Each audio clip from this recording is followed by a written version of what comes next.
everybody. Welcome back to the channel and welcome to episode 43 of the Moviegoers live show.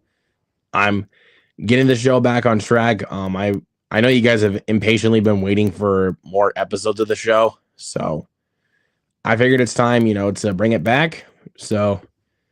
And our guest tonight is a first-time guest. I had him on one of my Hangout streams about a few months ago, but I figured it was time to have him appear on the show because I really enjoyed talking to him on that Hangout, and it's going to be interesting having him here. So please help me welcome my buddy, Luke Irvin.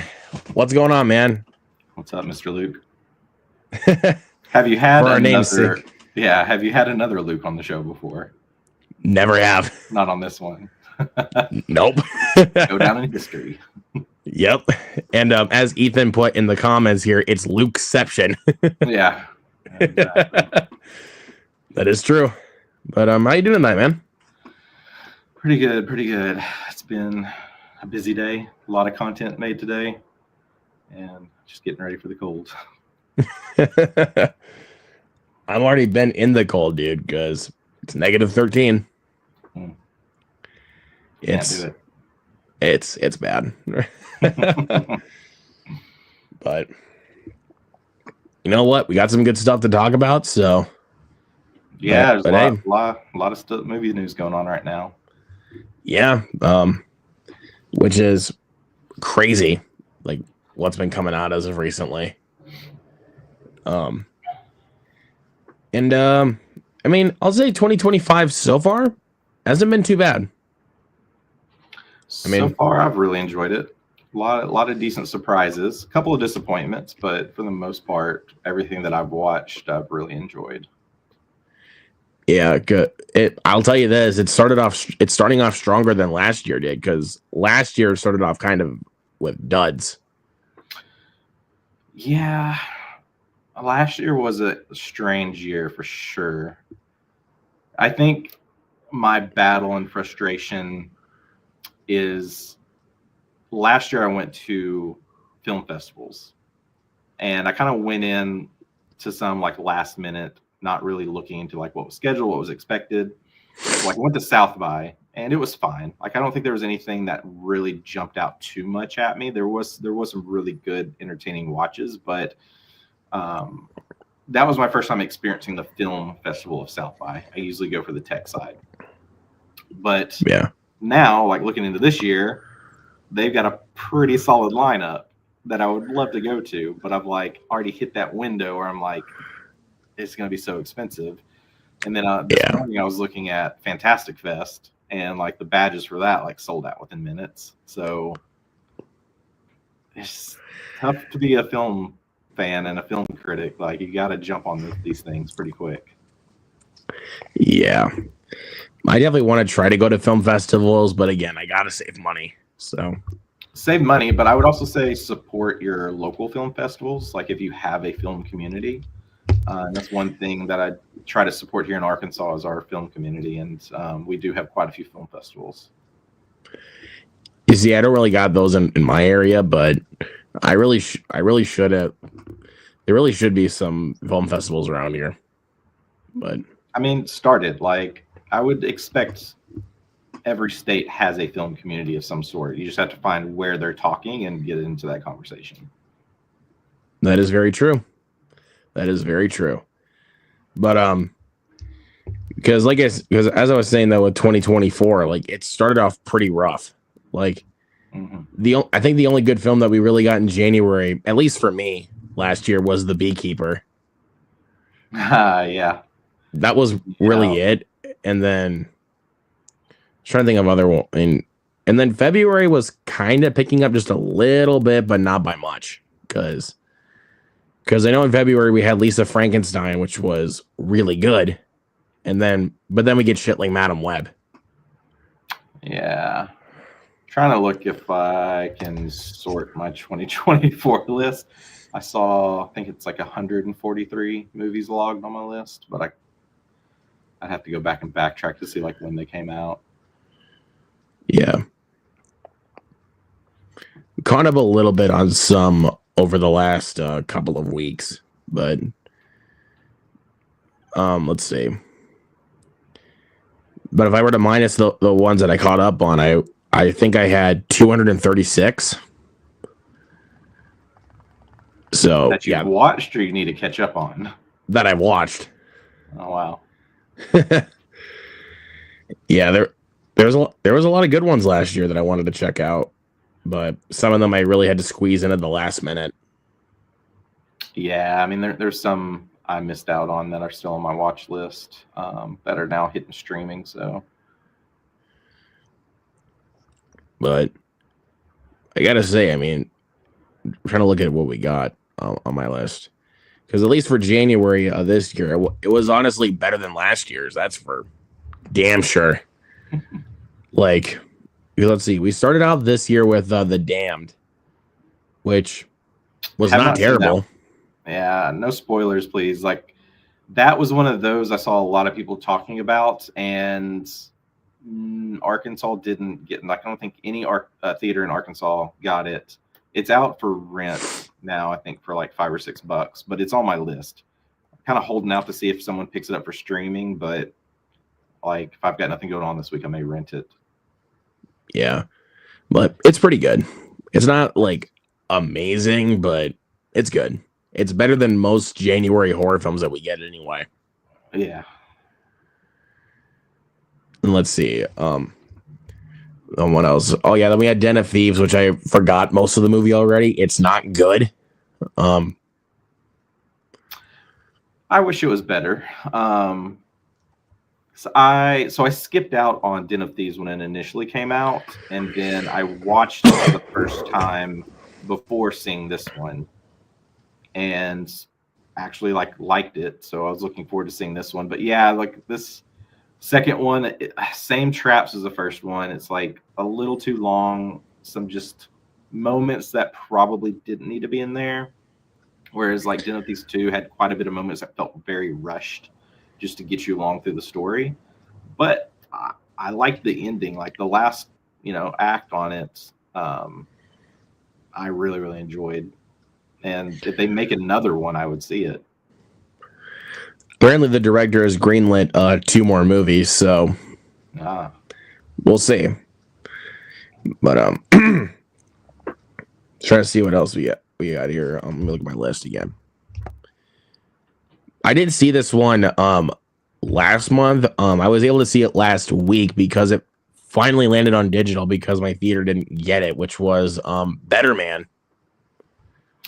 Yeah, so Better Man, I saw that at a secret screening. And lucky. That was more, I know. I was going to say, like, there's actually a secret screening going on right now. I'm pretty sure it's The Unbreakable Boy. I think that's what it is.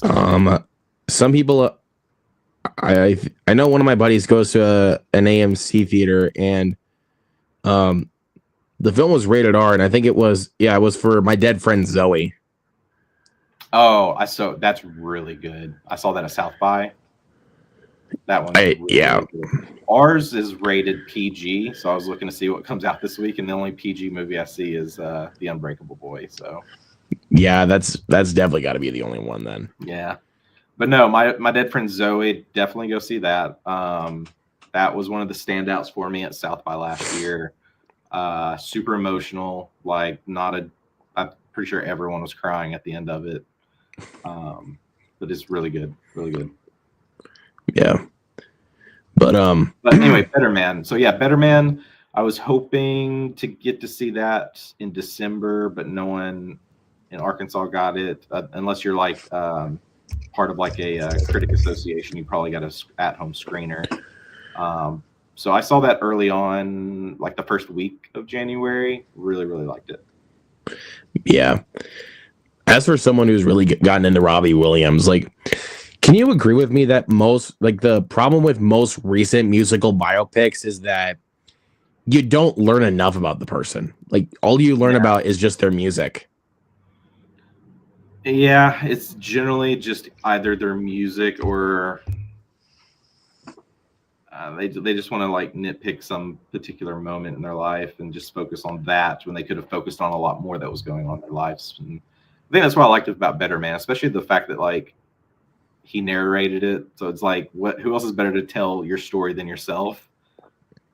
Well, and especially that the fact that Robbie Williams was not afraid to show how much of a shitty person he was in his life. Yeah. Like, that's the thing I respected most about it. And Yeah.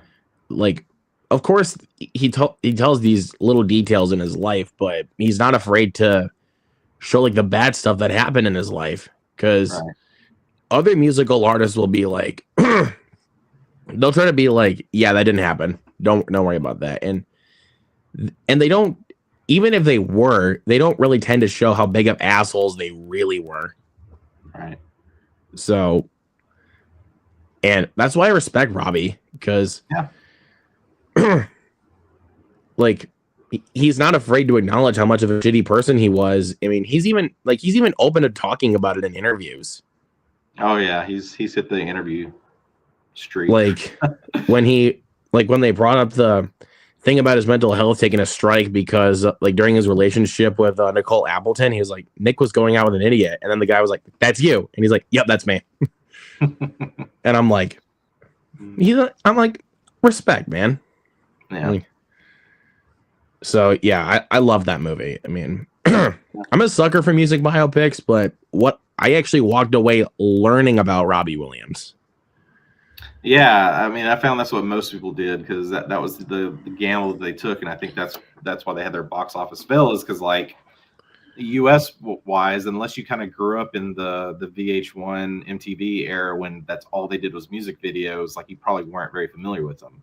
Like my summers growing up was having music videos always playing on the TV, and so like quite a few of his songs I was very familiar with. Like I've got a couple of his songs I usually keep in some sort of rotation. So like I went into it super excited because I grew up with this artist and knew I didn't know this much about him, but I knew a lot of things about him.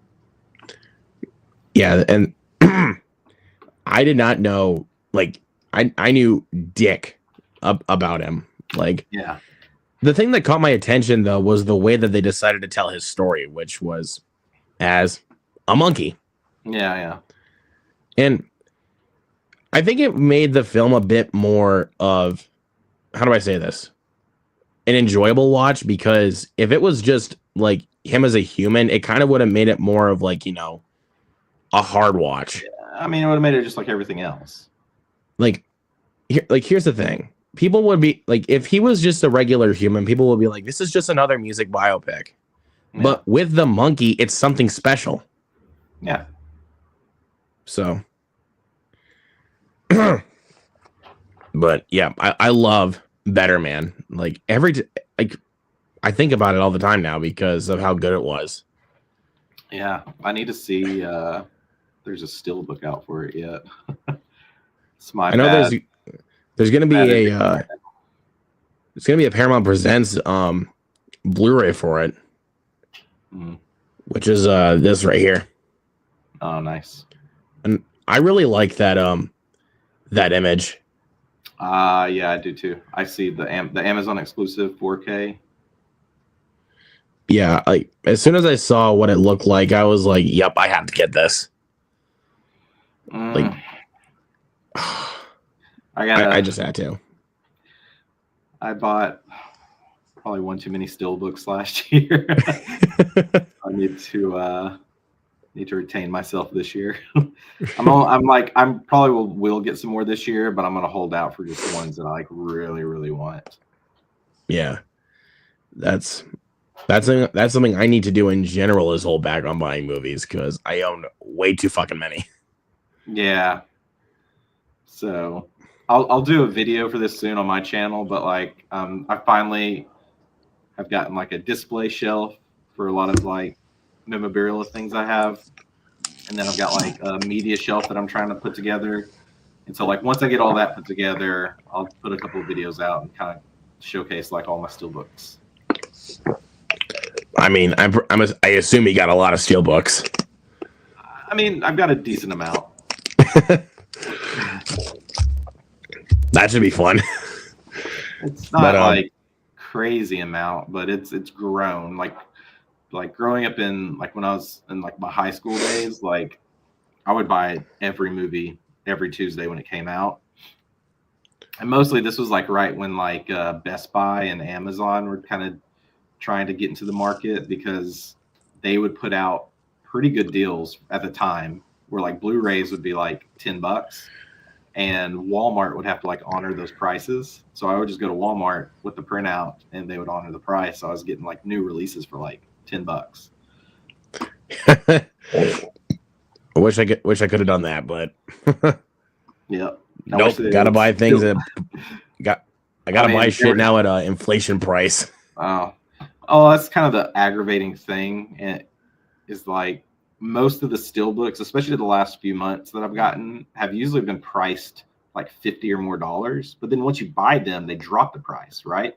So it's like you're buying them, but then the end price ends up being like 30. So I don't know what they're hoping. Well, then why price it to 50 first? Like, I mean, it's got to be some kind of something behind the scenes where they're getting some kind of cut, but I don't know.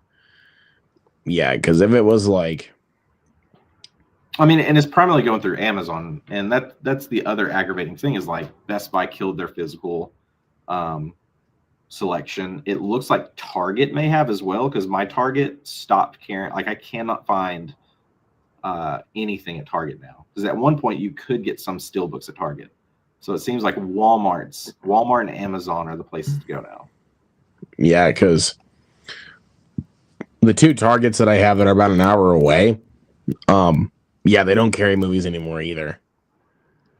So, jeez, yeah, like, Target's out. So I'm looking at the Walmart right now. So the Moana 2 steelbook is $65. Fuck that. I mean, I don't hate that movie, but that much for that movie? What? Yeah, I don't. That's just,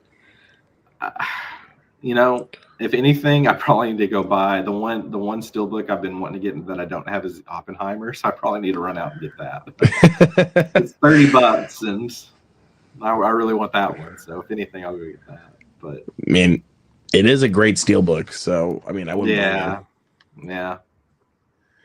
But I'm trying to see what do I got for a good steelbook. Fuck. Oh, here we go. You got this one. Oh, the Crow. Nice. Yeah, I found this at a Walmart. Surprisingly, I wasn't expecting to find this, but yeah, never know. I found it and I got it. I mean, and also because of that, see if I can get it. Come on. I bought the remake on Steelbook too, which I didn't mind to do that because I don't hate this movie. Yeah. I did not see that in theater. I think it was here for like maybe 2 weeks, but I just decided to skip out on it. But I think it's hitting stars like this week and next. So I'll just and watch it. Yeah, I didn't think it was that bad. Like everybody seemed to like. I think more people than not kind of blew it out of proportion, in my opinion. Like people were just like, "This is like offensive to Brandon Lee's legacy," and I'm like, "It's not." Yeah. Like I never really looked at it that way. I think that's just people being people just to get attention and views. Well, you're not wrong. Like that's the way it's going right now. I think with like Captain America. So, I mean, I didn't even hate that either, but it's still I still don't think it was a very good movie.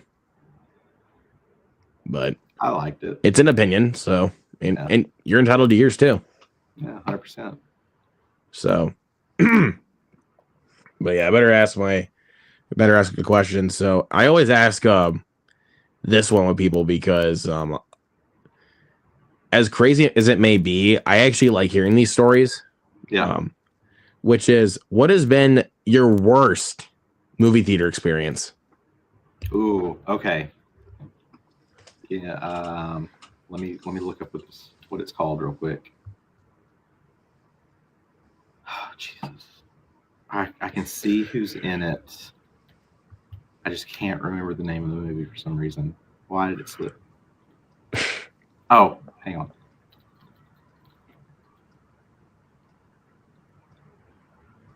Oh, what year did it come out?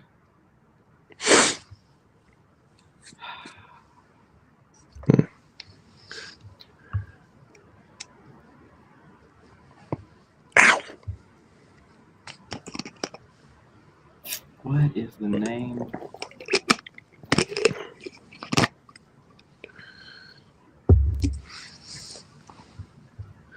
It's not this one. Sorry, y'all. I'm trying to figure out the name of it. Yeah, sorry for the awkward silence, but we're trying to find the movie.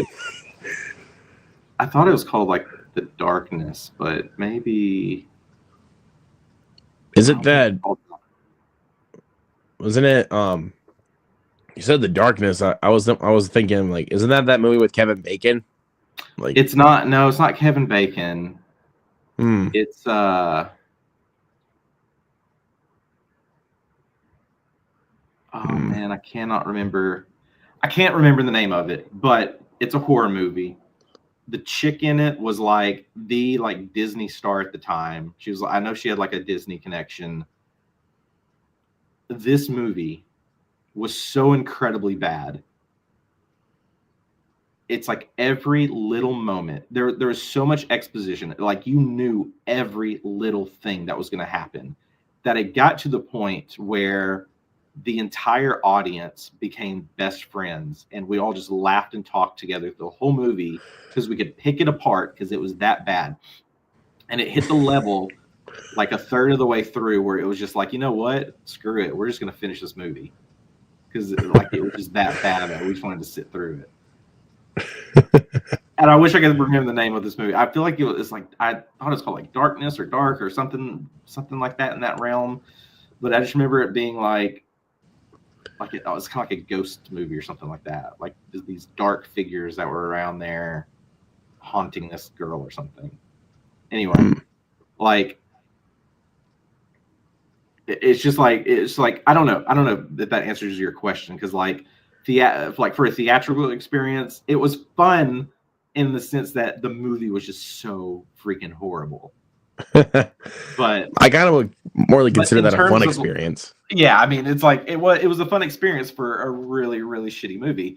In terms of like the worst theatrical experiences I've been to, the first two of the Planet of the Apes remakes, those experiences for movies that I actually enjoy were horrible experiences, because in both movies, so many people brought like very, very young children, like babies, young children, to where either had groups of kids all around me talking and laughing the whole time, or babies were crying, or it was just like an obnoxious experience. Yeah, like really bad. Like just takes you out of the movie. You can't focus on it. Had a similar experience with like The Green Knight. I went to a screening for that. Not many people in it, but these two guys sat in the front and were talking so loud to the point where like this guy near me just got up and he was like, "Y'all gotta shut up." Like they're about to get heated. Yeah. And that I hate it, because like that's usually when it comes to like really bad experiences, like that's usually what it revolves around, is either people on their phones or people just talking, or people just kicking your seat, or people just running around the theater like they're fucking high or something. Don't have that here, because to be honest, where I like, especially being in a college town, you would think more people would go out to the movies, but believe it or not, because I go on Thursday nights when we have the early releases, and I would say like 90% of the time it's just me. And you're lucky for that. Yeah, unless it's like a Marvel release or something like that just has big IP like that. Like no one really goes out to the Thursday releases anymore. Yeah. I mean, I can't imagine what it's going to be like with when you go, if you're going Thursday night to the movie that's on my background right here, which is Mickey 17. Yeah. Like, I can't imagine how that's going to be. I'm ready for it. Here, a Thursday night would probably get a decent turnout for this one. I think mostly just because it's Robert Pattinson, and it's mixed, right? Being a college town, it could be more of the girls that like him that are just going to pull their boyfriends to go see it, and they may not have any clue what it's about, or it's going to be the film nerds that want to go see it, or the film critics and reviewers that want to go see it. Yeah. I mean, it sucks because like this, so many people got to see this one last week, and like that's all I've been seeing now on my timeline is the early reactions, and it's just like, why can't I? Like, why can't we get it like when they get it?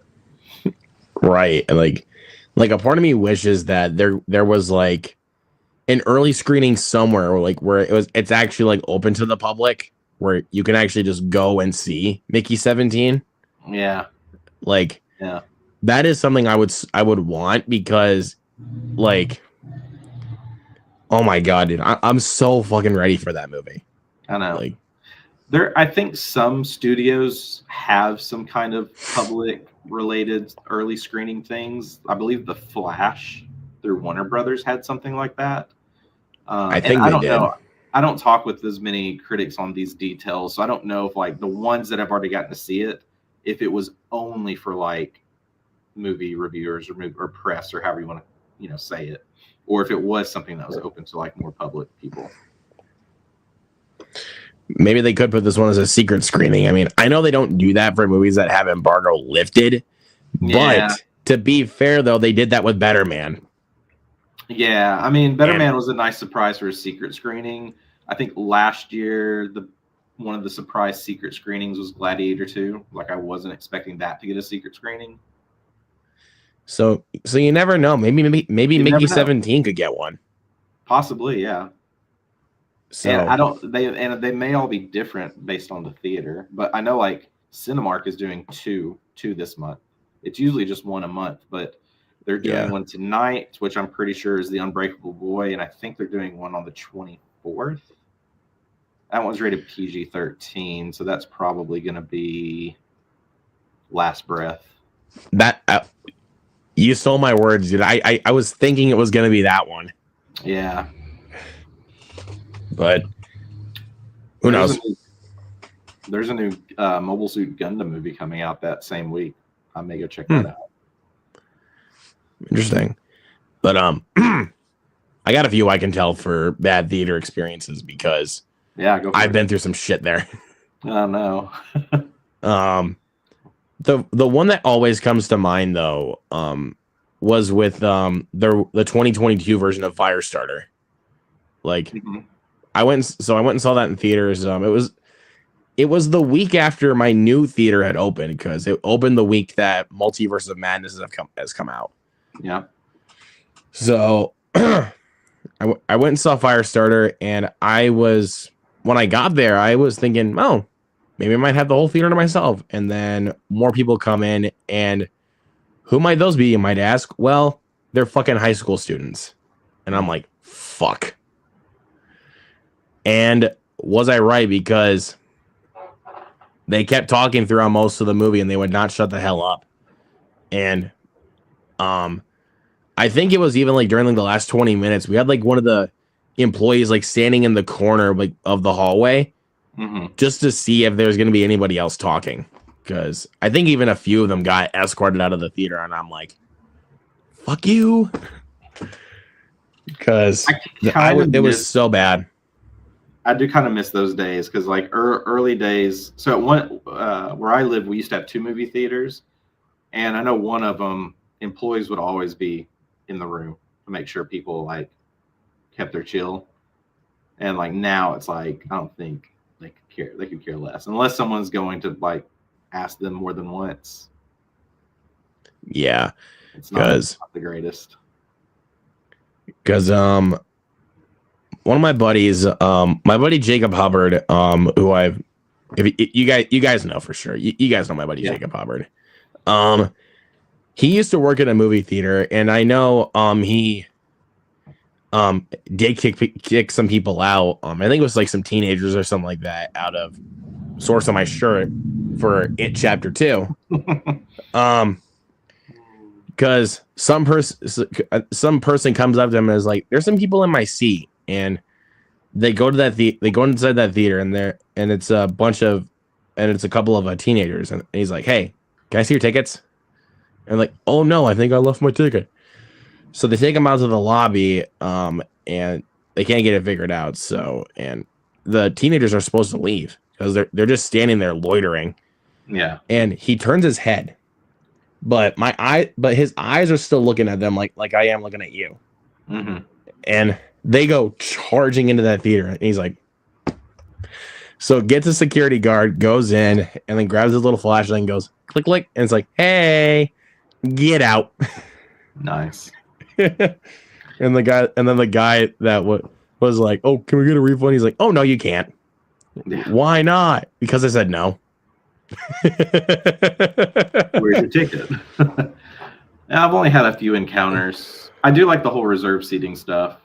I do think it makes it easier. Like, I mean, it's weird because like I grew up in movie theaters when they were always packed and you had to get there early to get a seat and have that rush of excitement. And, you know, that's gone for the most part now, but at least where I live. But yeah, like I've had a few cases where I've seen people like take my seat, but I mean, here it's usually empty enough where I just go sit somewhere else. Yeah, but usually, like, that's why I try to get there as early as possible, just so that way people don't steal my seat. Yeah, yeah. And no, I think the worst is like you go to a movie theater by yourself, and then one other person shows up and they come sit right next to you, and you don't know them. If it's a friend, then cool. But like, yeah, if it's like a random stranger, I'm like, who the hell are you? Yeah. I've had some friends that's happened to, and that's basically they're just like, seriously, like of all these seats, like why here? And they're like, oh, I thought no one of us was in here. Yeah, you think? I'm like, I don't know about that. But I got like a few other ones that really do come to mind because like some of them just like linger. The second one was actually for Avatar: The Way of Water. There were, again, speaking on fucking high school students, they were sitting next to me on my left, and it's Avatar, so of course it's gonna be a packed theater. Yeah. For most of the film, they would not stop talking, and they kept going on their phones from time to time. And I'm like, you motherfuckers, this movie, like, you're gonna make me listen to you for 3 hours? Like, I was so annoyed, but I was just like, you know what? Fuck this. I'm just gonna sit here. Are you a Seinfeld fan? I remember that. Like, if you're gonna talk about that one scene in the movie theater, I was like, I wanted to do that when I had to do like the half turn, and then I had to do the full turn. Yeah, like I've seen that. I've seen that clip. Like I've done the half turn quite a bit. Yeah. Like I wanted to do like I could not tell you how many times I wanted to do that. The worst is when it's the people like in front of you, because like when I saw The Substance, I sat at the top row, and there was a couple of girls a couple rows down, but I was at that angle where you could still see in between the seats, and one chick was on her phone the entire movie. Like, I don't think she ever looked up at the movie once. And so I just had this bright cell phone screen just shining like right in my face the whole time. Like, I don't care how bright your screen is. Stay off your fucking phone during a movie. I mean, yeah, that's like there's no excuse for it. Like these days, like if you're gonna go to the movie theater, like come on, like just stay off your phone. Yeah, but it's only different when like if I do get to go to like a press screening. I mean, unless you're bringing a notebook, most of us we do keep our phones out, but we're taking notes because it's like, you know, more of an obligation. Because that's important. Like yeah. But like if you're normal stuff. Like I'm generally like I keep my phone in my pocket. Occasionally, if I hear something I want to note down, like I'll try to get my phone out and write it down real quick. I probably just need to start bringing like a notepad with me. Yeah, because the only time I'll ever pull my phone out in the theater is if I'm all alone. Like, yeah, that's the only time I'll do it. I mean, yeah, when you're by yourself, I mean, it's a whole different. And it's like, and if the movie is like that boring, and you're just like, okay, what's new on social media? Boring. boring. Like, Yeah, I'm sure I've had a few handful of movies where I've contemplated like, should I just get up and leave if it's that boring? But usually I'll stick it out. yeah, there have been ones that have been very close to leaving on, but that's not what this next one I'm going to talk about, which is the Little Mermaid, the remake. Okay. So there was this little girl that was sitting next to me that laughed annoyingly, and then her dad, who was sitting in the same row as I was, did not turn off his ringer on his phone. His phone rang loudly where I could fucking hear it right next to me, and he answered it. Oh, don't worry. That's not even the last time that has happened to me. Because most recent time it happened to me was during Hard Eyes. This guy behind me, his phone rang and he answered it. And I'm like, is your phone call really that important that you have to answer it in here? Step outside for a goddamn second. Yeah. I think moments like that, especially if they're near you, I would just stare at them. Like, just make it as awkward as you can. Yeah, I don't know, but then another one was for Kingdom of the Planet of the Apes, to kind of keep on that topic of discussion. You said there was this girl that was in front of you a couple rows for the substance that would not stay off her phone. I'll make it worse for you. There was 2 girls in front of me and my best friend that were just playing iMessage games, like right in front of me, and I was so invested in the movie that I was getting irritated. So, well, what was it? A packed room? Like, could you have moved to make it a little bit better? It was kind of packed, but at the same time, I didn't want to like move just to make it worse, because sometimes if you move, it's gonna make it worse. Like, they'll just turn up the brightness, and then you'll just be seeing it from like a distance away. Yeah. So that's why I have a couple friends who work at the theater. So I got up for a minute. I got my friend, and she told the girl to stay off her phone, and I'm like, and then it never happened throughout the rest of the film, and I'm like, thank Christ. Yeah. Because sometimes it never hurts to tell a friend. Like, it never hurts. I've only had a couple instances where I had to like get up and like get a manager because things were getting out of hand.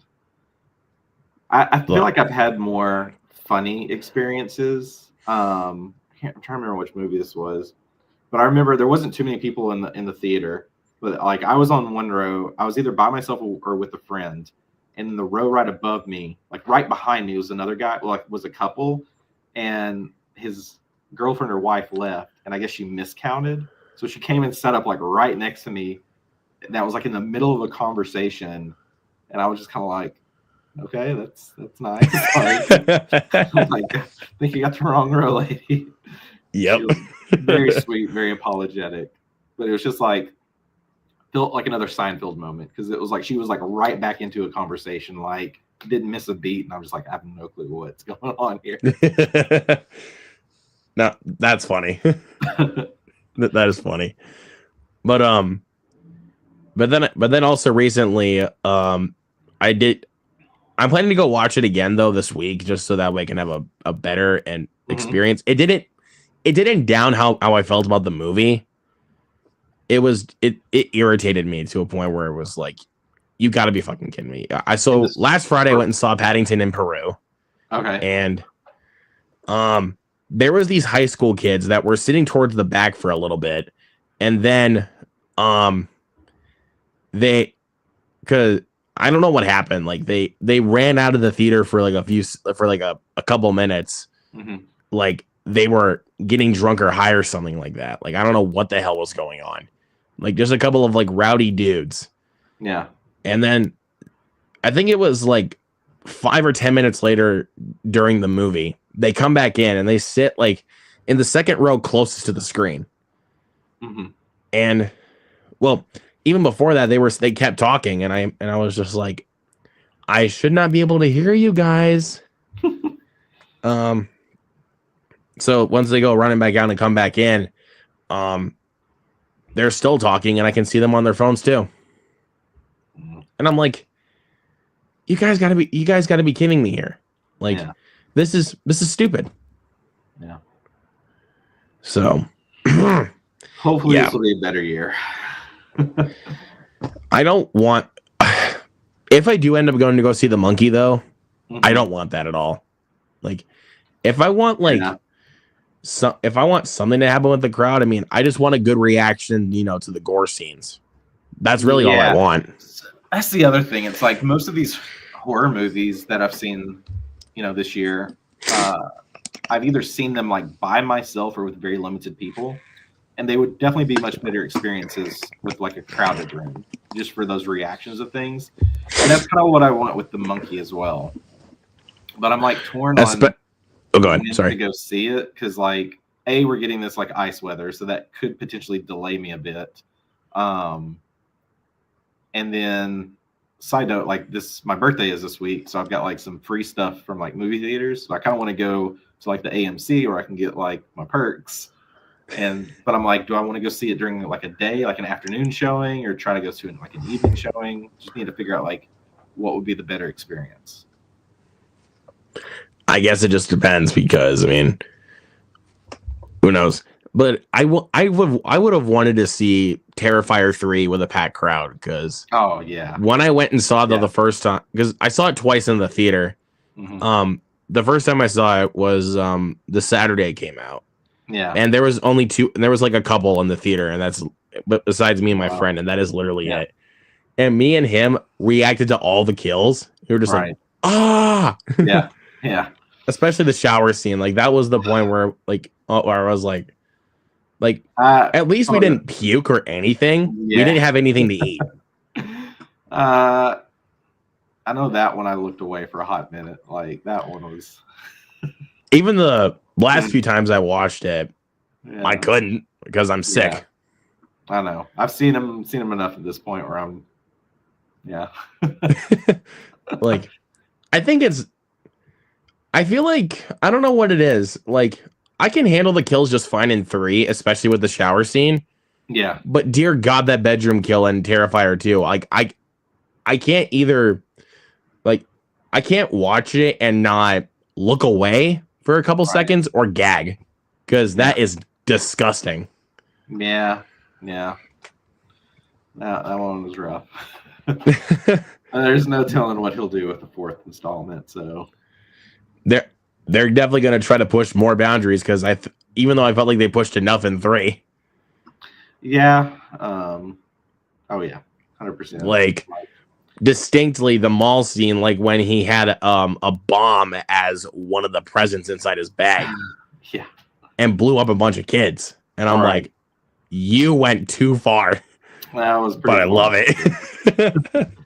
Even still with like the monkey, like I'm very curious to see like how far he pushes some stuff, and I haven't even looked to see like what he's working on next. But I know for sure that because I could tell from the trailers that they definitely wanted to save the best parts of the kills, like because they definitely show they showed quite a few of them in the trailer, but they didn't show like either the aftermath or the outcome of it.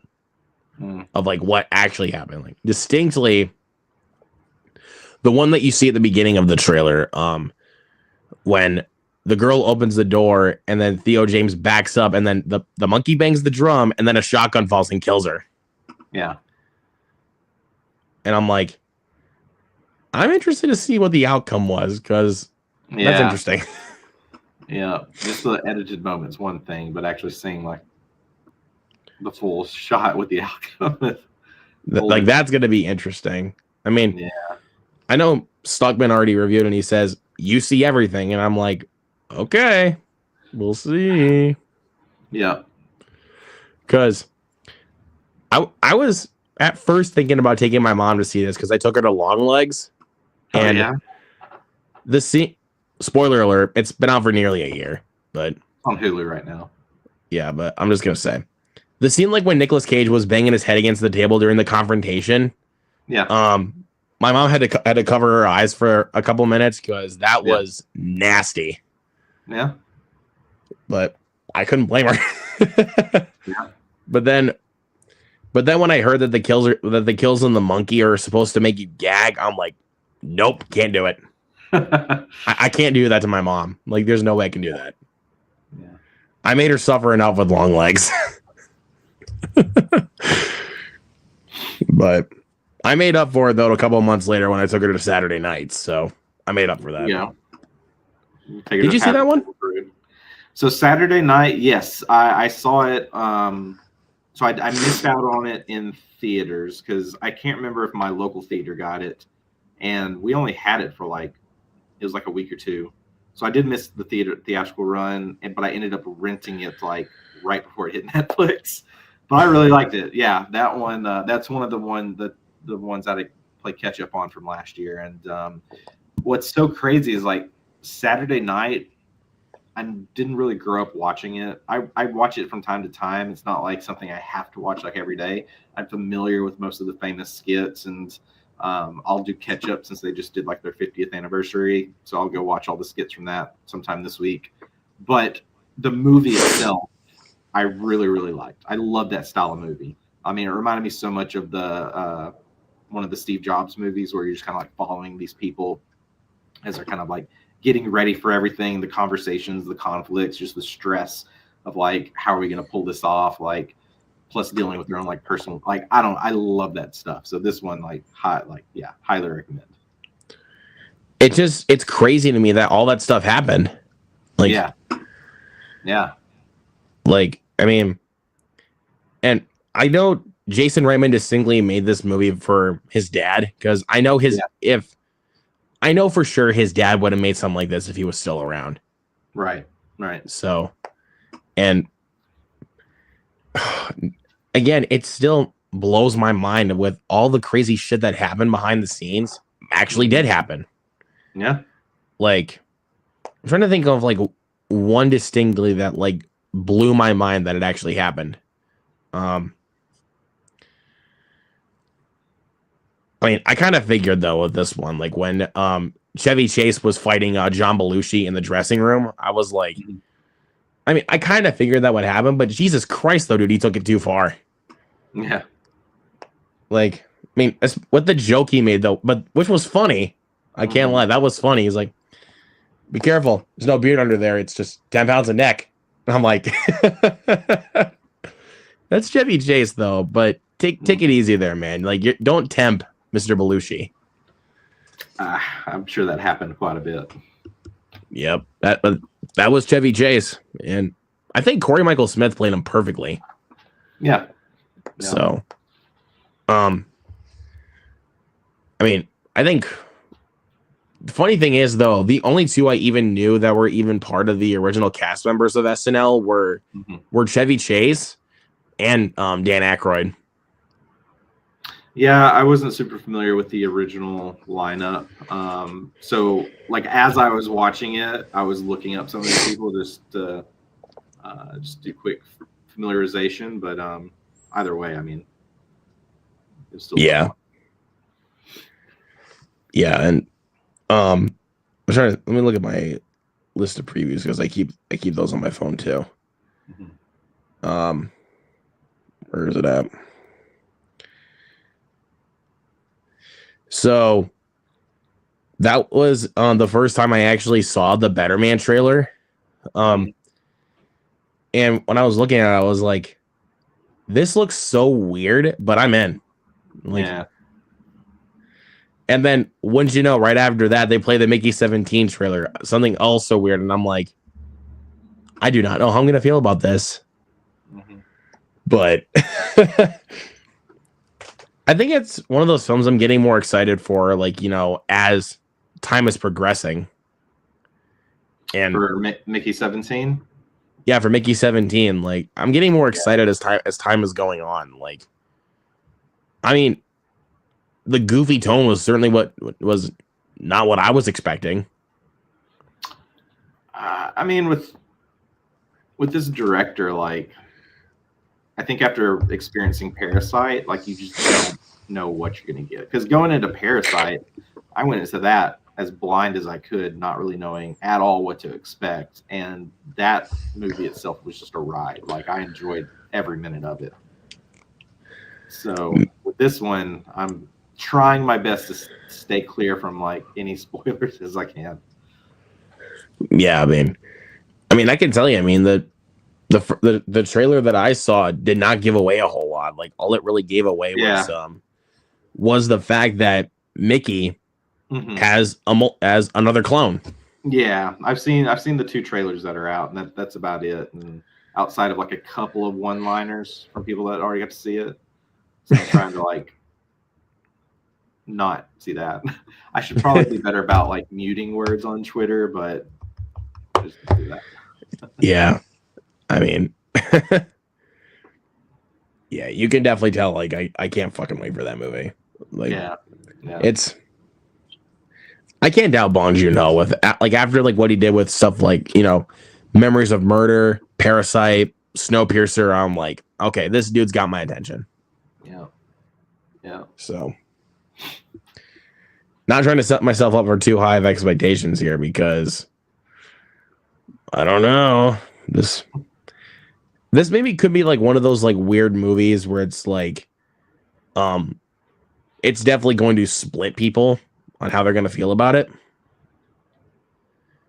Or it might be one of those ones where it's like so weird that you have to watch it a second time to like really understand it. But I don't know. I would yeah. So but it's kind of weird that January and February were kind of stacked, but then we get to March and it looks kind of dead. I mean, we got some good ones, but then it's like it's kind of feels like a light month. Let's see what we got in March. Well, I mean, so I co-host a Marvel podcast. So I've been doing this for going on 4 years now. So March, we're definitely looking forward to Daredevil Born Again. That's very high on our list. But let's see, March. Yeah, Mickey 17. You know what? Kind of excited about A Working Man. I just feel like I am too. I love Jason Statham, so I feel like if he's in this realm with like the Beekeeper and some of this, and I feel like it's gonna be one of those films, but it'll be an enjoyable watch. Woman in the Yard, I don't know about that. No, but one I'm also looking forward to in March is Novocaine. Black Bag, looking forward to that. Novocaine, looking forward to that. Magazine Dreams. Borderline. Looking forward to that. Oh wait, we also got Death of a Unicorn in March as well. Oh, do we? Yep. I think that's the same day as let me take a look if I'm remembering correctly. Oh, is this coming out? Okay. Friday, March 7th. We're All Gonna Die. Go see that one. That's a good one. Saw that at South by. All right. But I'm looking at it. Yeah, because here's the triple feature lineup for March 28th. Is A Working Man, Death of a Unicorn, and The Woman in the Yard. So okay. I can probably guarantee you my theater is going to get 2 of those, which will be A Working Man and The Woman in the Yard. Yeah. So, because my theater never usually gets A24 films. The last one that they got was Heretic. So, which I'm not complaining because I loved Heretic, but I wish they would have gotten more movies than that. Right. We got my buddy Jason in the chat. What's going on, man? Says the Luke versus here. Yep. That is very true. But we're doing well, man. So thank you for stopping by. Let's see. Have you heard about this movie called Locked, starring Bill Skarsgård? I've heard people talk about it. I know the general premise of it. I remember I hopped in on one of John Flickinger's live streams, and someone said, "Hey, have you watched the trailer for Locke?" So he watched it. Now we couldn't see it or anything or hear it, but just from his general reaction and understanding what the story is, I was like, "Okay, that sounds interesting." And I've seen it pop up on YouTube, like the preview for it, like just the still. But I'm kind of going to try to go in as blind as I can.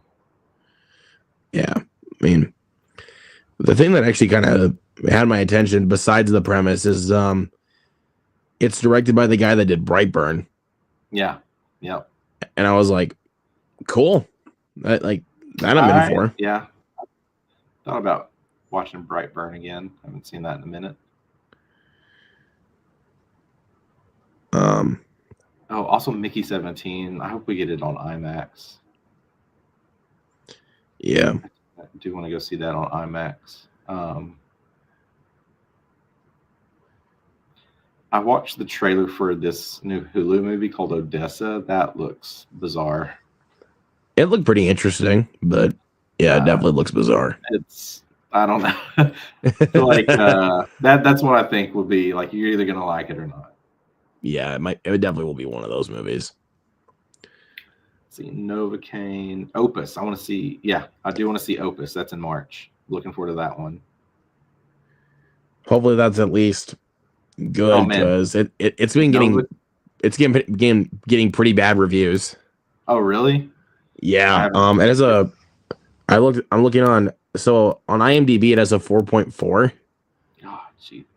Let me look on Rotten Tomatoes here. Haven't seen anyone talk about it yet, so I don't know if that many screeners have gone out. Probably. And then a 39% on Rotten Tomatoes. So yeah, it's not doing very good. Well, March 14th, Novocaine, Opus, and Borderline. Looking forward to those. The next week, The Alto Nights with Robert De Niro. I'm sure I'll check that one out. And then Magazine Dreams. Oh yeah, Locked is on the 21st as well. I don't see it on the list I'm looking at. I see it on IMDb. I'm looking at March 21st, and it has Locked right here. See, hopefully Arkansas will get it. This could be a case where like it may just skip over our theaters. It might be like a case of like, I'm trying to remember what was that movie called? Snack Shack from last year. Yeah, where it went to very limited theaters, and then a couple weeks, and then like a few weeks later, it's already on streaming. Right. So I did watch that last year. That is such a good movie. Let's see, March 28th. I'm sure I'll go see A Woman in the Yard. Working Man, Death of a Unicorn. Let's see, and that's March. Yeah, I mean, I think there's stuff each week that I'm. Yeah, but not like there's some that's not out there that's like gonna like knock your socks off or anything like that. Yeah. So, but I mean, you could say the same thing about April, but I think there's more stuff that's actually coming out in April that I'm actually looking forward to. I really looking forward to Sinners. I really hope that. Trying to see another one. The Accountant 2. Yep, The Accountant 2. One I'm looking forward to is The Amateur, even though it looks like another. It's definitely the same concept as basically Mr. Robot, but. Oh yeah. Yep. I do want to see that. But that does look good though from the trailer though. It does look good. Yeah. It looks like what I would want to create and just generally sit down and enjoy. So for sure. Yeah. And then have you seen this the trailer for this movie called Drop? Yes.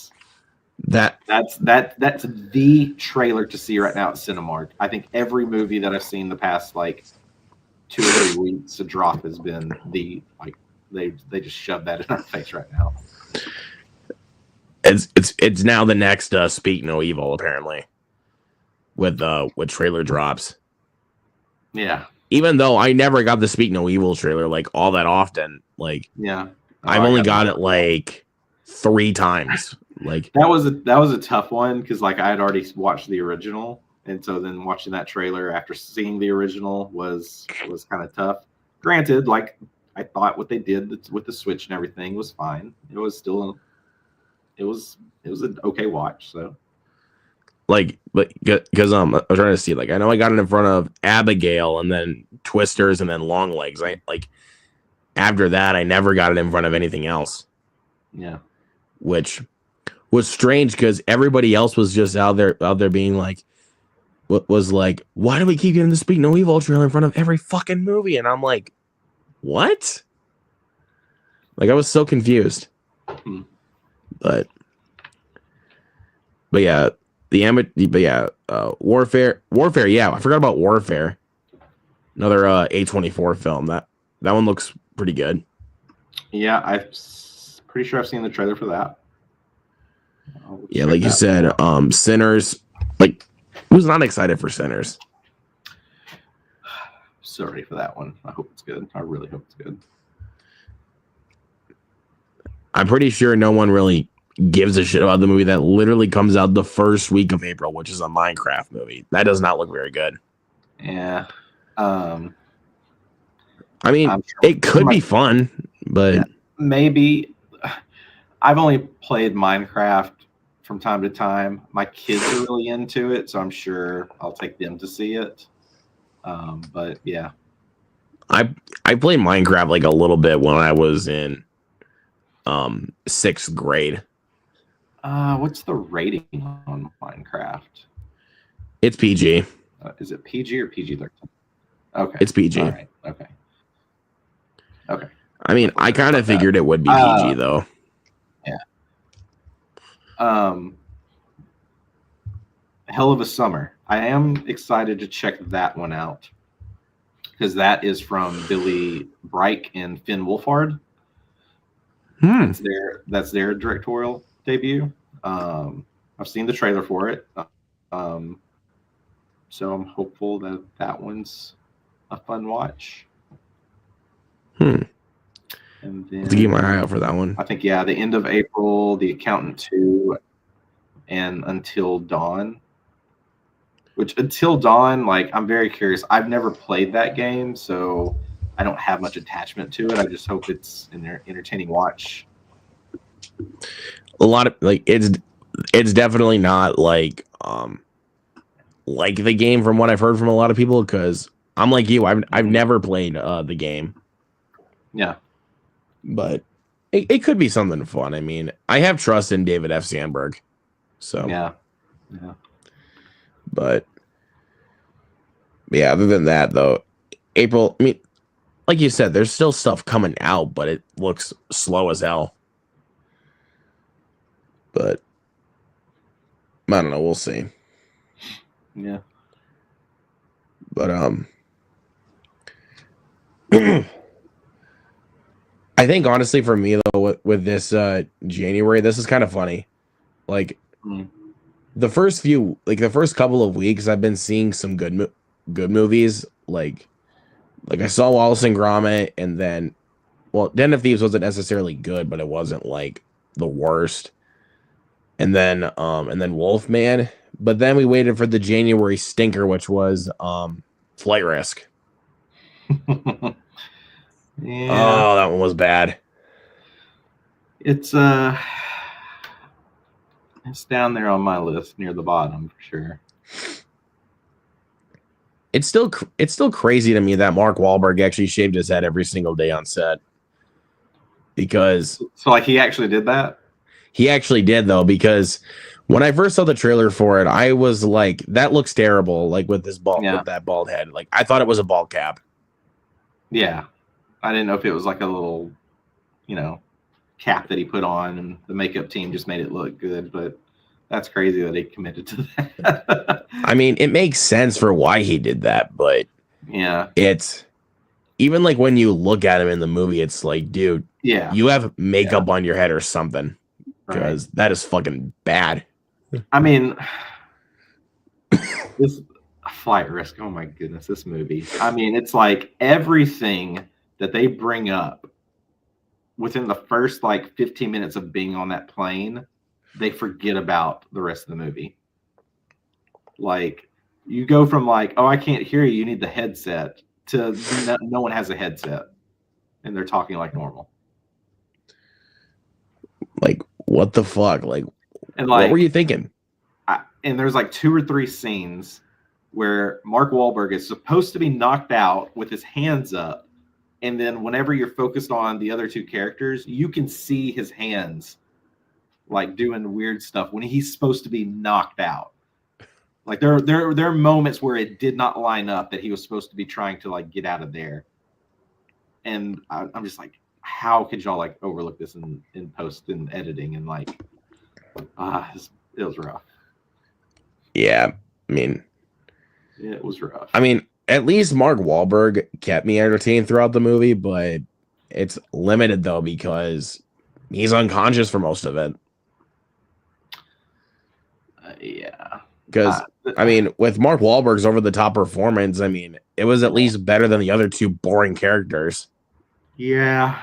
Michelle Dockery was very just monotone, one note, didn't really change.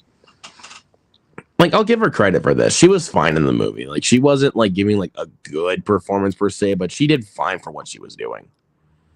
But Topher Grace, though, he was fucking horrible in that movie. Yeah. Horribly miscast. Like,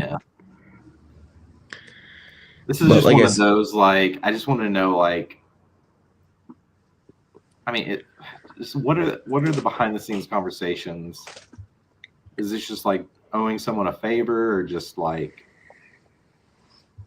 thought the idea was interesting enough to do? I don't know. This does not seem like something that Mel Gibson would do. Like, I don't know. I don't follow Mel Gibson that much these days. Like, this is the guy that did fucking Braveheart and Apocalypto and Hacksaw Ridge. I don't know.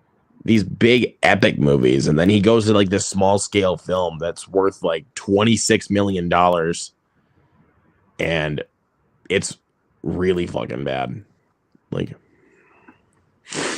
he's gonna do Lethal Weapon 5. I kind of knew that. Like, I know some people were talking about that, but then I was like, after seeing Flight Risk, I was thinking to myself, well, if you put out something that shitty, I don't know if I really trust you for that, but let's see what you can do.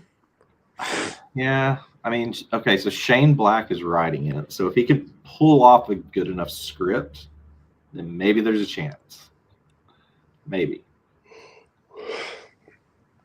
There is a possibility, because the dialogue for the characters in Flight Risk was not doing them any favors, and no, not at all.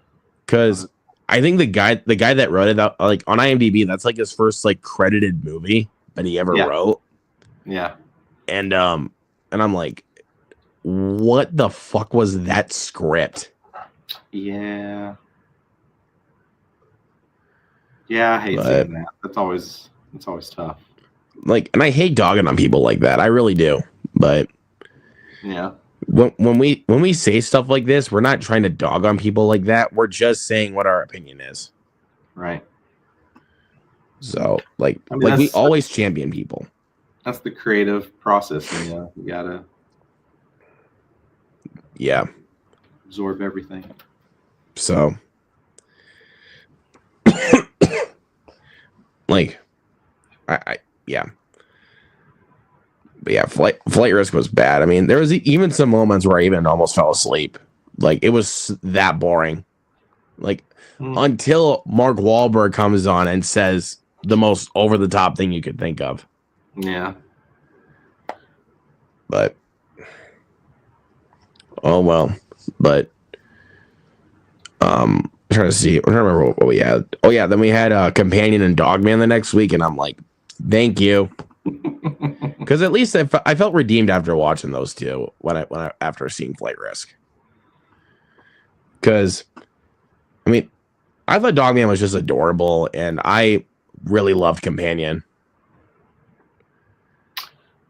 Companion was good, but it was also It was a challenge for me to thoroughly enjoy it because like the second trailer gave like everything away. And it's I don't know. It was tough to just go in and within the first like 3 minutes, you already kind of know all the setup and where it's kind of going. So I always struggle with those kind of scenarios because then it's just sitting there watching of like, well, how do certain things unfold? And sometimes they deliver and sometimes not so much. But Companion, like it's semi top 3 for this year right now. Like I don't know if it'll stay that high. It could drop down lower, but I think for what we've had so far this year, it's definitely one of the better watches. For sure.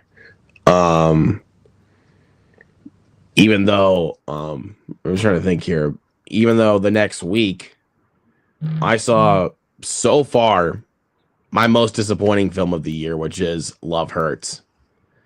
I was so let down by that movie. Like it was okay, in my opinion. I thought it was just okay. Like I can throw it on and I'm not like, hating my life while watching it because I think the action sequences are awesome and the camera work surrounding it is really good. And of course, Ke Huy Quan, like the guy's a legend. Yeah. But that's about it for that one though. There's way too much going on within an hour and 23 minutes. Yeah. Like, yeah, that one. Oh man. Yeah, like that's like the biggest thing that pretty much everybody, including us, has said about the film, that there's way too much going on. Yeah, too many characters and characters that I just generally didn't care about at all. And I just wonder if it's like the casting. It's one of those things. Like I wonder if you changed any of the casting, if it would have mattered. Because most of these people I was not familiar with. To be completely honest, though, if Ke Huy Quan was not in the film, though, I think it honestly would have been even worse. Yeah, like because I think it's just his charm and his likability that really keep the movie afloat. Oh, 100%. That was the only thing that wanted to keep me watching, even though like I don't know, I just didn't buy into the whole like love relationship. I thought there was too much of an age gap and it just didn't play off at all. I mean, I didn't mind the age gap. It's just, I mean, sometimes like age gap doesn't always matter for me. It's just they need to have the chemistry on screen together. The chemistry could have changed it for sure, but I mean, come on now. Ariana DeBose presented Ke Huy Quan's Oscar back when he won the Oscar for Everything Everywhere All at Once. Yeah. So you would expect better chemistry from them too, but apparently not. I mean, if they have that chemistry in real life, cool. Yeah. So I was just actually saw this earlier. I think it was on Instagram, but it was Mark Ruffalo and Keira Knightley, Begin Again. Have you seen that one? Heard about it. Oh, it's so good. So they roomed together for a month to build up that relationship and that chemistry that their characters have, because they're not like really romantically involved. But like you just gotta watch the movie. It's so good, and it's like I can see it now. Like when you kind of know that insight, like you can see it play out for sure. Yeah. Isn't it from the same guy that did Sing Street? I'm looking real quick. Sing Street's been on my watch list for I don't know how long now. I haven't seen it, but I know I need to. Yes, yeah. From John Carney. I was about to say because it definitely seems like something that the guy that did Sing Street would do, and plus Sing Street is one of my all-time favorites. So yeah, I've heard such good things. I need to watch it. It's on my list. So yeah, he did Begin Again, Flora and Son, Sing Street, and Once. Flora and Son was really good too, but I definitely did not like it as much as Sing Street. It's on my list as well. But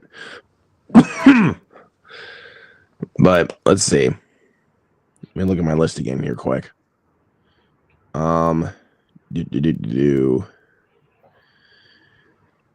Yeah, but I just hope there's let's see. Yeah, because this weekend's the monkey, like we talked about earlier. Mhm.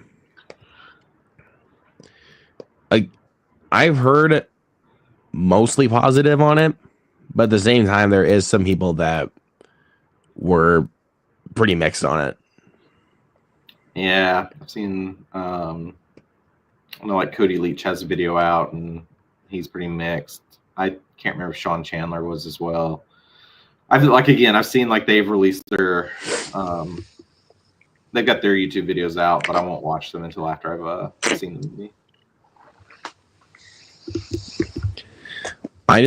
Sometimes I just watch them just out of pure curiosity to see what they thought of the movie. Yeah. But yeah, with the monkey, what I've heard, honestly, what that film really lacks is story. Yeah.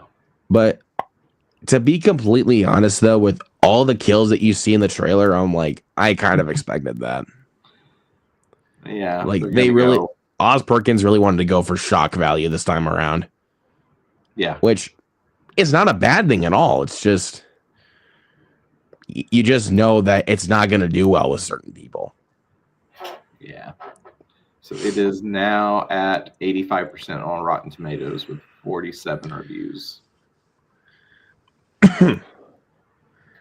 Yeah. I mean, like I said, when I heard it was Oz Perkins, I was like, yep. And then, like, I think everybody agrees that last trailer is basically what you think the movie's going to be. Basically, Final Destination, but if death was a toy monkey. Right. I mean, if people just told me that, I'd be like, yeah, sure, come on. I mean, yeah. But actually, no. At first, I'd be like, what? A toy monkey is basically death? But then you tell me it's Oz Perkins, and I'm like, oh, okay. Yeah. It's like demon or whatever you want to call it, but yeah. Yeah. Trying to see. Last Breath is out next weekend. That movie looks pretty cool, actually. So I think so. That movie, that seems to me like that could be a surprise, because it looks like, man, this could probably be just average or just end up bombing. But usually, like, I don't know, just what the little that they've shown, I'm like, I don't know. It could be one of those surprises of the year that stands out. One thing that does kind of have me worried about it, though, it's only an hour and 33 minutes. So, because sometimes nowadays with that kind of runtime, that is concerning. Can be, for sure. I'm just thinking for a movie like that, though, because it might lack in a lot of character development. Potentially, yeah, because you've got all of these people on the main boat, and then you got your primary divers. Whereas if you had something like Underwater, where you're primarily following one person, that was an hour and 35 minutes, but that one was like really good. That was a standout for me, like quite surprised by it. Yeah. So yeah, maybe Last Breath could do the same thing, but sometimes with a movie like that, having that short of a runtime sometimes can be very concerning. Hopefully it's not anything that's just like blatantly obvious of like a plot hole or just like a dumb decision that's just gonna like have you screaming the whole time. It's just, I don't know. Well, speaking of dumb decisions, though, I literally wanted to just, I literally wanted to, do that whole Biff thing from Back to the Future when I saw The Strangers Chapter 1. Yeah. Like when the girlfriend was like, no, don't overreact. Let's just go stay at this cabin. I wanted to do that whole Biff thing from Back to the Future. Be like, hello, anybody home? Think, bitch, think. McFly. Hello, anybody home? Have you finished Cobra Kai? No, I've gotten through part 1 of season 6. I haven't gotten through parts 2 or 3 yet. All right. Ping me when you finish. Oh, all right. I will. I'll leave it at that. I can't say anything else until you finish. Yeah, don't say anything else because I have a couple of days off this week, but I want to spend one day off where I watch The Brutalist because that movie is long and I need to get it. I need to dedicate a whole day for me to watch it. Hey, they give you an intermission in it, you'll be fine. I mean, I know, but still, yeah, it's a long fucking movie.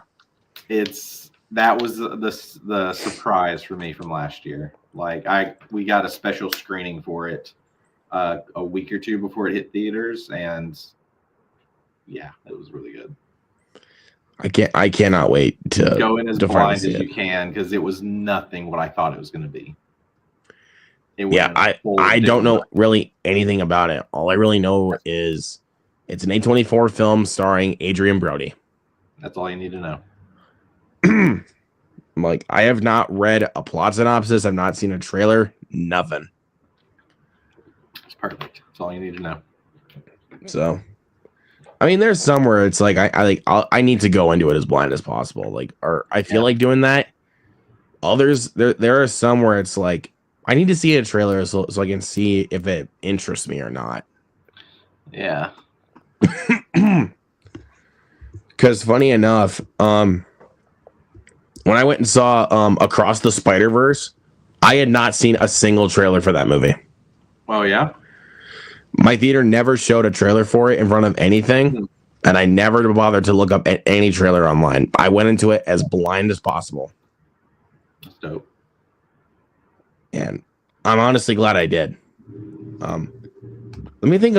I need to look and see what other films I went into blind.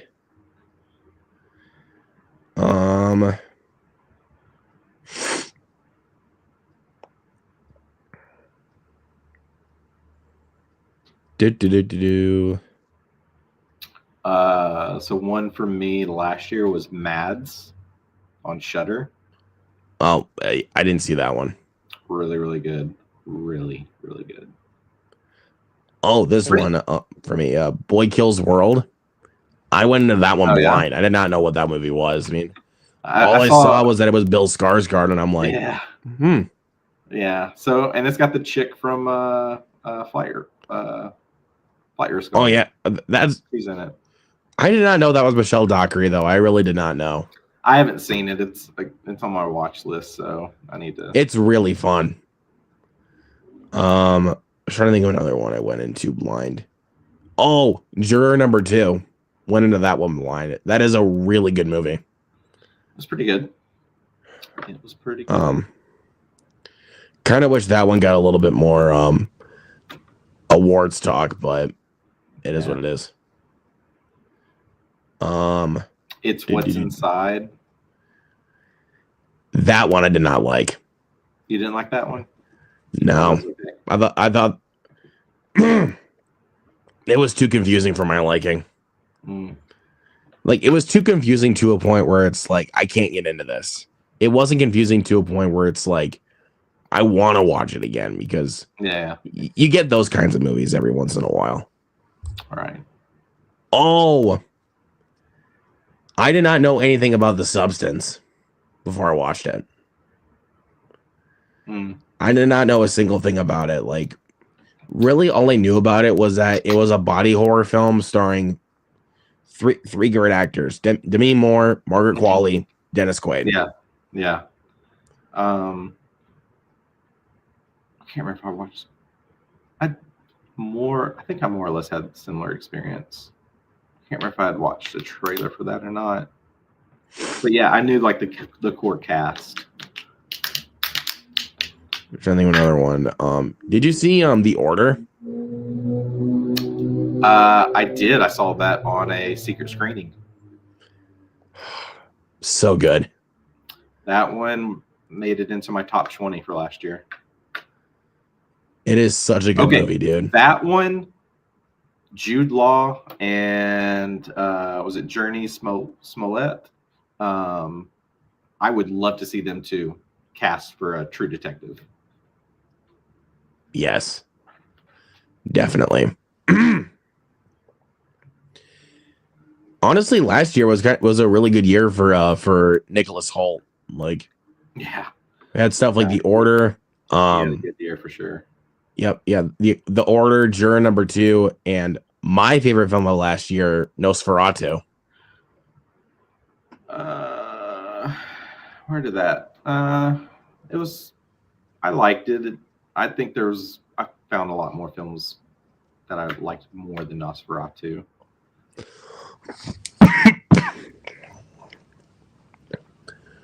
But I can tell you this though, every single time I watch it though, because now in total I've seen it 4 times. I watched it three Yeah. times in the theater. The opening scene though, but while you're waiting for that jump scare to happen, when Count Orlok shows up, I get chills. Oh yeah. Like, like even though you know it's coming, you're just waiting for it to happen, and then it comes out of nowhere, and you're just like, what the fuck? I'm weird about this one because like I had never watched one of the older ones. I mean, I've always been familiar with them and I've seen a lot of the iconic images. I've just never watched them. So I don't know. This was a tough one because in my brain I went in having a certain expectation, and I just generally did not care for this take on Orlok. I mean, it was okay, but I don't know. For me, it was okay. That's fair. I mean, it's not for everybody. Like, it's. I mean, I have my one of my best friends. When I took him to see it, he said it was boring as hell. So, yeah, I think a lot of people were just generally kind of bored by it. It's one of those. I don't know. I mean, slow. I like slower movies, and I was never bored by it. Like, I mean, it's one I will watch again. It's just not a standout enough for me to like jump to it as quick. Yeah, I mean, I get that for sure. I mean, like, there's definitely going to be those kinds of people that say it's really boring, and then there's going to be ones that are going to say it's way too weird. Yeah. I mean, if you know Robert Eggers, you should know what you're getting into. Oh yeah. Like, yeah. If you've seen like The Lighthouse, you really should know what you're getting into. Oh yeah, for sure. Like, that is like on another level weird. That one was weird, yeah. But and then I think it was that scene in The Northman, like when people had to act like dogs. I think yeah. Yeah, like that was weird. That was different. But like here's the funny thing, like The Lighthouse is like really artsy, but then you go to something like The Northman, and it's like a balance of like a classic revenge tale with a little bit of that artsy flavor that Robert Eggers has. Yeah.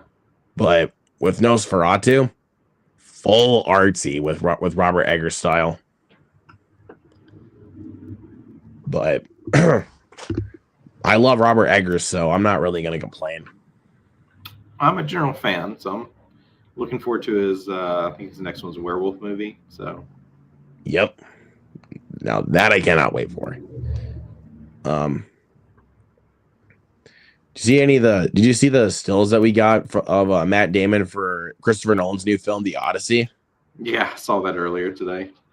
Yeah, that was. I'm really excited for that. Yeah, that's trending right now. But yeah, oh yeah, I'm definitely excited for Odyssey. Trying to see what else we got here.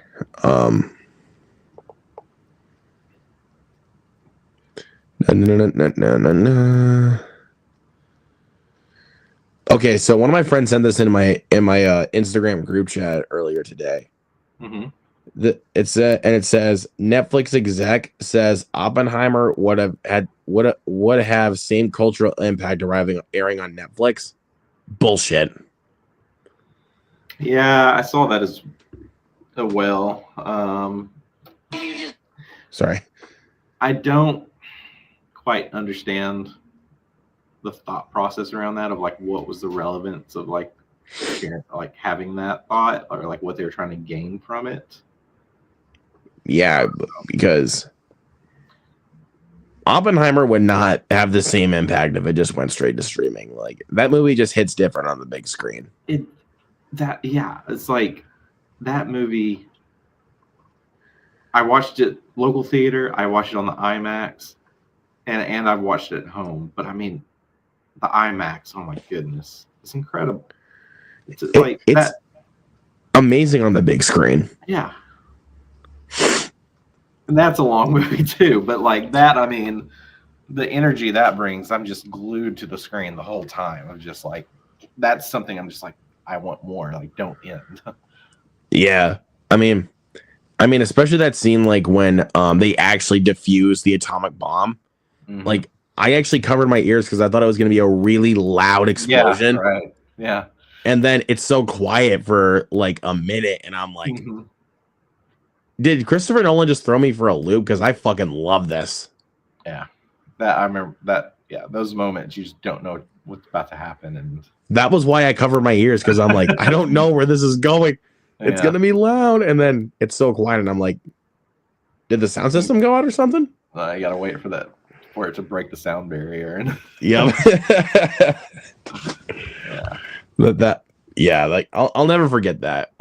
Another thing I'll never forget about my experience with Oppenheimer, which I think honestly has to be one of my favorite theatrical experiences. Seeing it, of course, just seeing it as a movie. But the funniest thing was there is this like family in front of me, a wife, a husband, and 2 kids. One looked about high school age, so I'm like, okay, not bad. The other one looked like he was about 11 years old.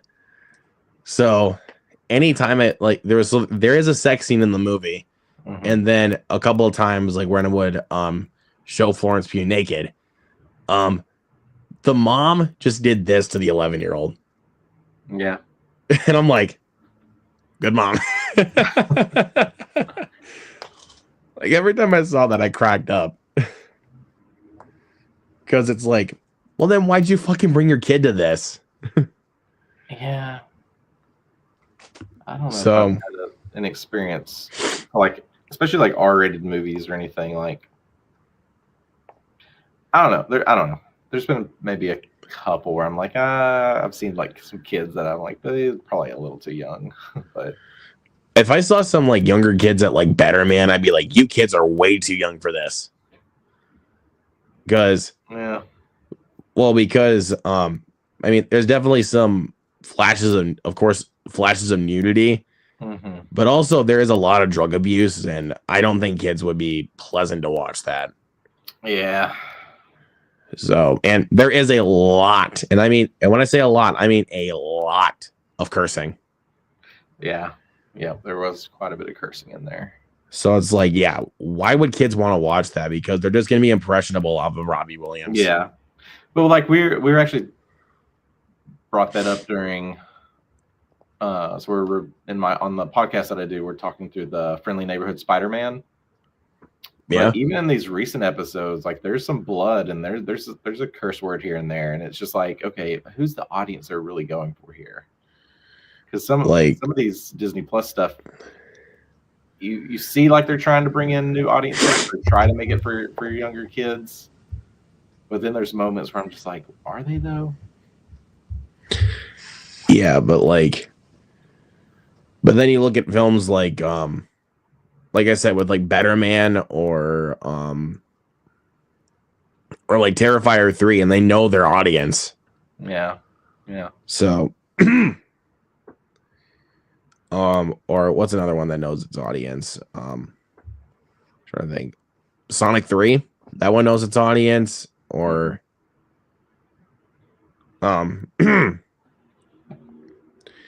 but then you get films that are definitely gonna get people talking, just because it's gonna make you ask a lot of questions about religion, which is Heretic. That's the biggest thing I loved about Heretic, was that it was not afraid to challenge people on religion. But for people that are overly religious, though, do not watch that movie. So, like, I think it'll be because fine. that was why I never told my grandparents on my dad's side of the family about Heretic, because Yeah. they're very religious grandparents. Mhm. So I never want to do that to them, because otherwise they would hate me.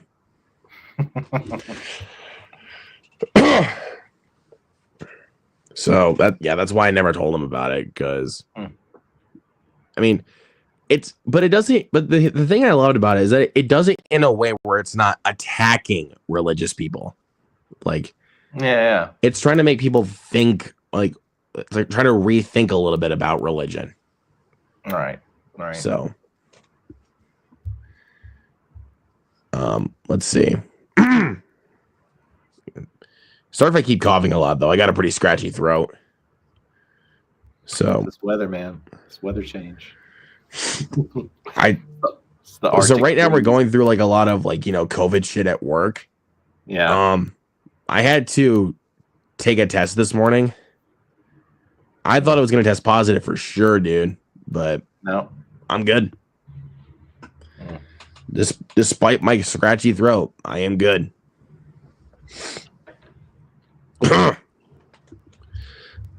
Let's see. Well, to kind of blame the opposite of the other question, what has been your favorite theater experience? For favorite, oh man, it'd be The Dark Knight. It's a good one. Dark Knight, IMAX, back when we had the midnight releases, because that was a midnight release. That I was like right up there at the front. So many people behind me, like so many people, and like every seat was filled. That's awesome. That was incredible. I can tell you, I think honestly my favorite experience was with Scream 6. Oh yeah? Like any of the kills, like quite a bit of us were reacting to a lot of the kills, because the kills in that film were pretty amped up from 5. Yeah. The kills in 6 were definitely a step up, and I was kind of glad they were a bit more creative this time around, rather than just the same old kills. Yeah, I mean that helped it a little bit, but it didn't really help that like 10-15 minutes in I called the whole movie. So yeah. But my whole theater was shocked that, including myself, I was shocked that there were 3 killers. Yeah. Like, because usually in the franchise's formula there's 2. Right. But then they decided to go the extra route with 3, and I'm like, All right, so Scream 7, 10 killers. Let's go. Make this be like a Wes Craven's New Nightmare situation. Otherwise, I will not give a shit. Yeah, they may have to do something. Because if you're bringing back, what wasn't like the guy that played Roman in 3, if I'm not mistaken, and then you got Matthew Lillard coming back. Yeah. And I'm like, well, you got to make this like Wes Craven's New Nightmare, because otherwise this will fail. So, yeah, it's hard to know if like they're gonna be, and like, are they actually like, especially with like Stu, like, is he actually alive, or is it just gonna be like, haunting one of the characters? It's just more like a ghost figure that they see and try to do the whole thing like that again. I don't know. They could do that, but I have heard in interviews though, like when I've noticed some people like ask the question to Radio Silence, like in their canon, is Stu actually alive? And I think it was Tyler Gillett that said Stu Macher's dead, and I'm like, yeah, I agree. Yeah. So I don't know why people are trying to, make this theory be like Stu's actually alive, and I'm like, you guys gotta be fucking kidding me. Like, he's dead. Yeah. So But I'm trying to think of another one that I had a great. Go ahead. I was gonna say, are they gonna do like kind of what Halloween did, and we're gonna see like this flashback of where like the cops get there with like the TV on his face and he's still moving and kind of hint that he's still alive. Yeah, they could probably do that, but that is a stupid idea. That is a really stupid idea. We'll see what happens. When is that coming out? We still got some time for that one, right? Yeah, I think it's 2026, if I'm not mistaken. All right. But come on, they better not let us down. Yeah, we'll see. But but I was trying to think of another great experience for me at least. Oh yeah, it was for Jackass Forever. That I laughed the whole way through. I just kept laughing. That's kind of the whole point of the Jackass movies. Yeah, I saw either the second or the third movie in theater, but that's it. I haven't seen the other ones. I don't know, man. Like, even though like I didn't have anywhere else to go to see Jackass Forever, like I was like, I have to see this in the theater though. Like, there's no way, like, I'm not going to. Like, I have to go see it in theaters. And that was so much fun going to see that opening night. I'll bet. Yeah, I never grew up with it, so it was never my thing, but I had some friends in college that wanted to go see it, so I tagged along, and I mean, it's an experience. I never really got into Jackass until I was like a freshman in high school. That was like really when I got into Jackass. Yeah. And I mean, as of now, like I'm still pretty hardcore to Jackass. Like I'll put on anything Jackass like once in a while, and I'll feel incredibly entertained. Like, or it'll be like, it's like the Jackass TV show and the Jackass movies are basically just my comfort food. Like, gotcha. I can watch those and I'm actually in a better mood because as stupid as those guys can be, they're funny. Right. Like, I was trying to think of one. Like, there's one distinctly in 2.5 where they're at the beach and you got these Bam decides to do this stunt that's called butt bead ass kite, where basically he puts these beads inside his butt and flies a kite out of it. And I'm gosh. We're at the beach. It's a beautiful day. And I feel like flying a kite out of my ass. And I'm like, oh my God, dude, really? That is so stupid. Like, I mean, there's always gonna be like one of those stunts in Jackass where it's like, hey, that actually looks fun. But then it's like but then you look at some of the other ones and I'm like, I am not fucking doing that. Yeah, they've had some pretty gnarly ones. The one I can think of, just a couple of ones I can think of, mostly involve with Johnny Knoxville because he takes the harder hits. Yeah. Like the that magic trick stunt in Jackass Forever. He tried to. They weren't sure if they were going to do anything with bulls in that movie, though, because they did it all in the past. But Johnny wanted to prank an animal, and the animal eventually just became a bull. So, because apparently trying to trick a bull is going to get you really good footage. So basically, he pours milk in the hat, puts the hat back on, and the bull comes charging after him, and then he does the bull hits him and does like a whole little backflip and lands actually pretty badly. Like got a broken wrist, a broken rib, and had a concussion that caused him a brain hemorrhage. So that stunt almost cost him his life. Jeez.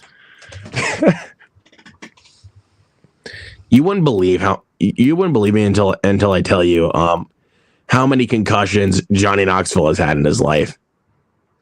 I'm sure he's had quite a bit. I've seen some interviews because I know a lot of these guys have like doing their own podcasts and stuff like that now. So I've listened to some of their personal stories and what they've been through, and like I can't retain like the numbers or anything, but I know it's a lot, and I know it's just like mind-boggling, like how they're still alive. Mainly Johnny though, because he's the one that's been through the most out of all the guys. Yeah. Like like the film he did, Action Point, he went through, like he was injured the most out of any film he's ever done. Like a broken hand, a busted meniscus, whiplash, lost a few teeth, stitches over his eye, and 4 concussions. And I'm like, dude, I'm impressed that you're still taking the hits though, bro, but you gotta slow down. Oh yeah. But catch up to him. Yeah. But I see that my boy Michael Entity is in the chat. What's going on, man? I miss you too, bro. It says Luke Skywalker was calm when he found out he kissed his sister, but broke down when he found out his father was a black man.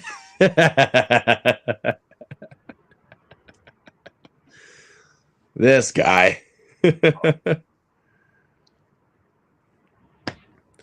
Well, now like him and I's running joke is now on Kraven the Hunter, because him and I reviewed that together. Yeah. That movie fucking sucked. Oh, that one was bad. Yep, that was a rough watch. Like the thing that we really joke about though is with Rhino. I was trying to think of what that scene was here for a second though. Okay, so it's like this is basically Rhino, like he's just looking out the window. Sir, someone's coming. And I'm like, what the fuck?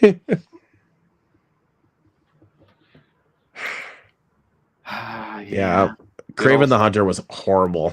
Like horrible. Whoops, hit the wrong button.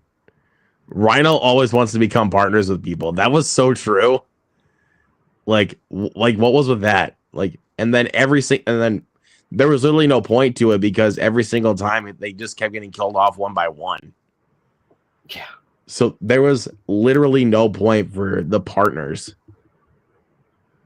So I don't know what happened with that. And I saw that film in theaters with only 2 other people in my screening. Yeah. They look bored as hell. I remember, I can't remember if I was only one or if there was like maybe a few more people in there with me, but yeah, that one was, it was a chore to get through. I think I can agree with people that say it's worse than Madam Web, because at least Madam Web, if you watch it with the right group of friends, it's easy to make fun of. Yeah. But Kraven the Hunter is just miserably boring. Like, it's not even that easy to make fun of unless you get to the points of Rhino. I mean, it's just like aggravating how Sony's just all they cared about was like trying to take these villains and make them more of like the anti-hero. Like, no, make them villains. Like, that's their whole thing. Like, they're Spider-Man villains, and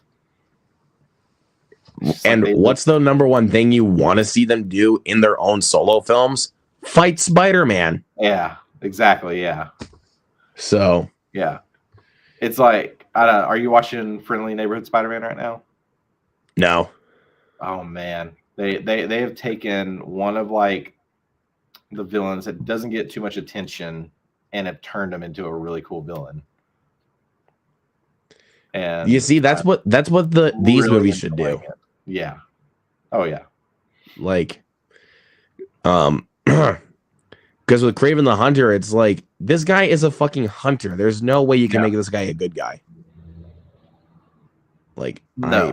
I don't understand that at all. And if you guys thought that the ADR by the villain in Madam Web was bad, wait till you see this movie. Because, of course, there's points in the film like where people are talking and it does not match their lips. But here's the cherry on top. there's a couple points in the film where they have to CGI people's lips to fit the ADR. That was.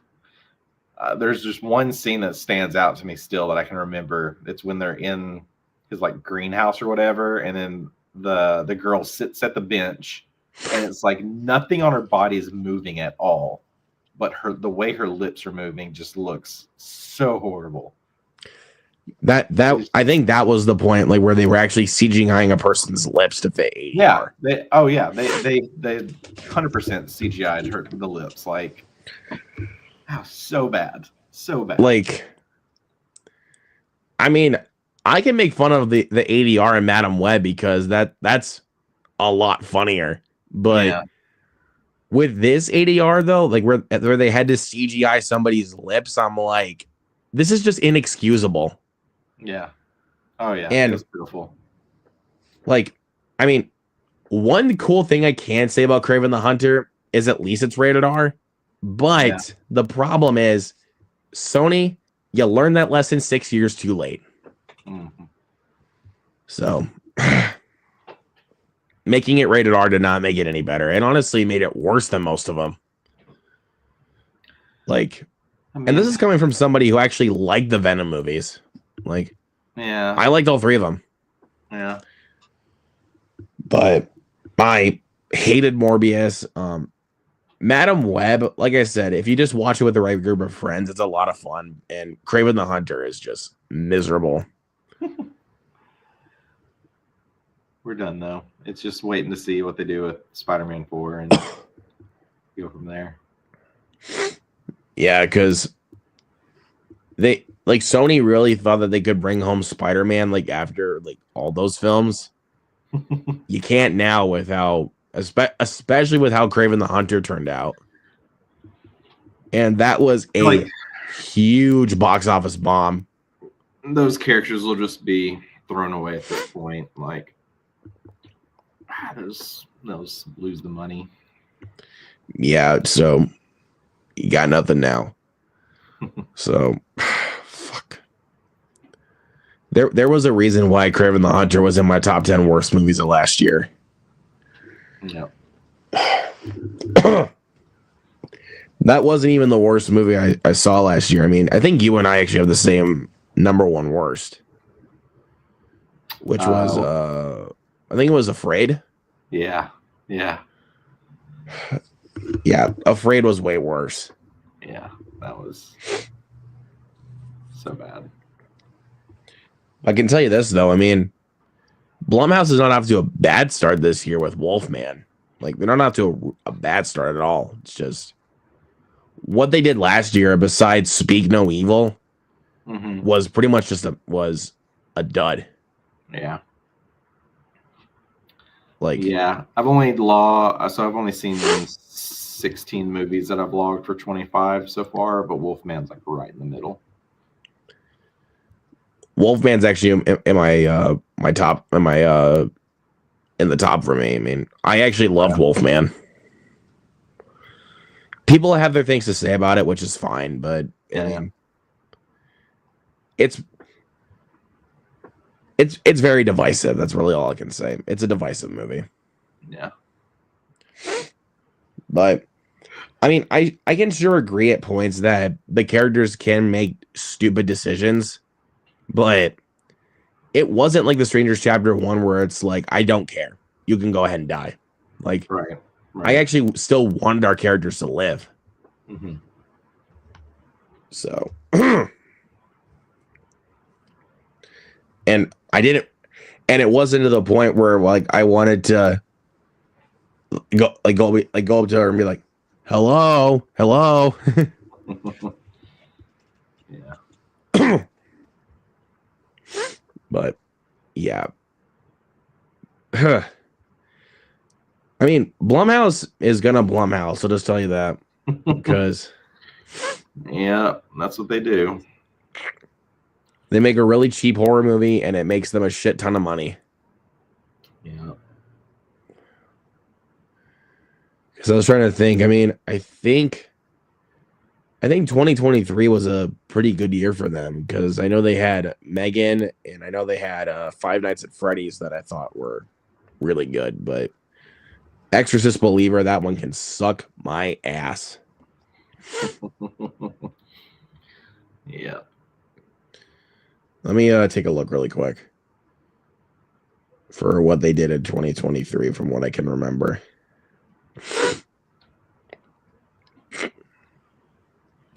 Because I saw all the Blumhouse films in theaters last year except for Afraid.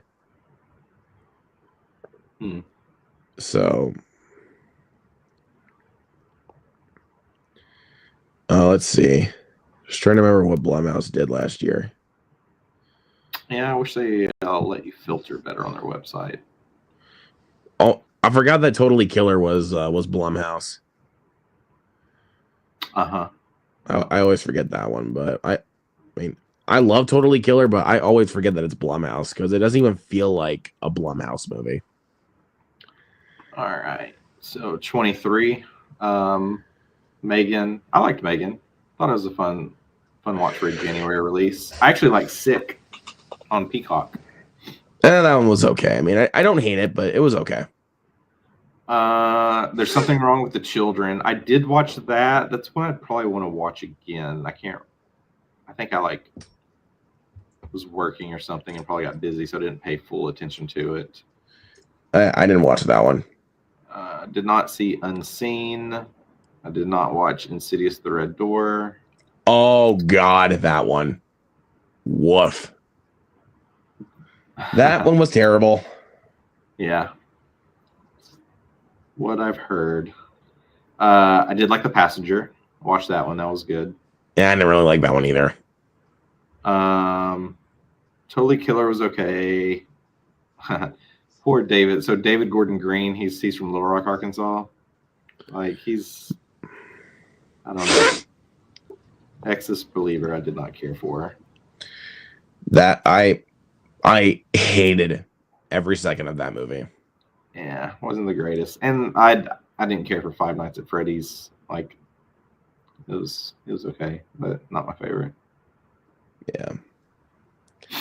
I also never played the game, so it was like another case where like I didn't have that much attachment to it. Whereas like when that was an interesting theatrical watch because it made me feel old. There was a lot of like 11, 12, 13-year-olds in the theater with me, and they seemed to really enjoy it because I guess they were just like into that game at the moment. So yeah, I thought I found it more of like a solid like intro to horror movie for like teenagers. it definitely can be a good, it definitely can be a good introduction for horror movies. Yeah. But as for someone who has played the games, though, I really, really enjoyed that. Gotcha. And then let's see, 22. I don't think this is really a question what the best one was. It's The Black Phone. To me, so I'm looking at 22. I didn't see Firestarter. I did not see Torn Hearts. Didn't see that either. Did not see Dash Cam, though. I feel like I've heard good things of Dash Cam. Did not like Dash Cam at all. No. That main character made that film insufferable. Gotcha.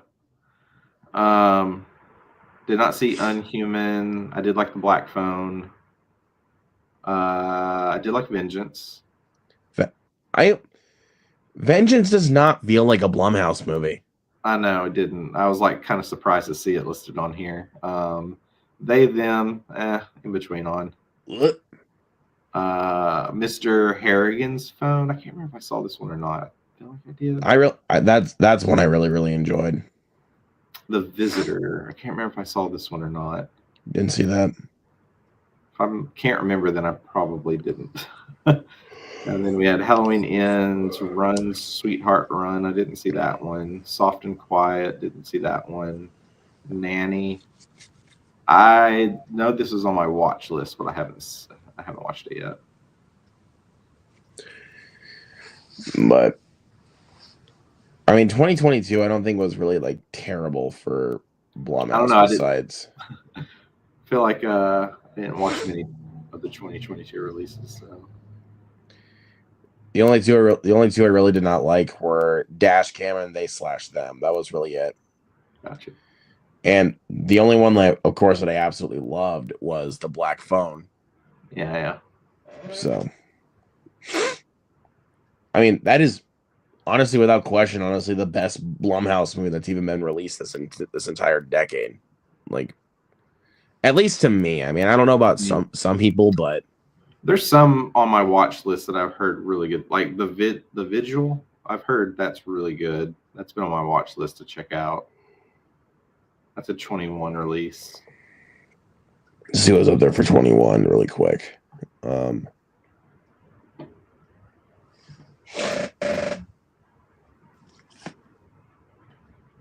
never mind. I thought Candyman was a Blumhouse movie, but no. I'm trying to remember what Blumhouse did that year. Oh yeah, of course the obvious one, Halloween Kills. Yeah. Which that I had a lot of fun with. Trying to remember what else they did. A lot of stuff I haven't seen.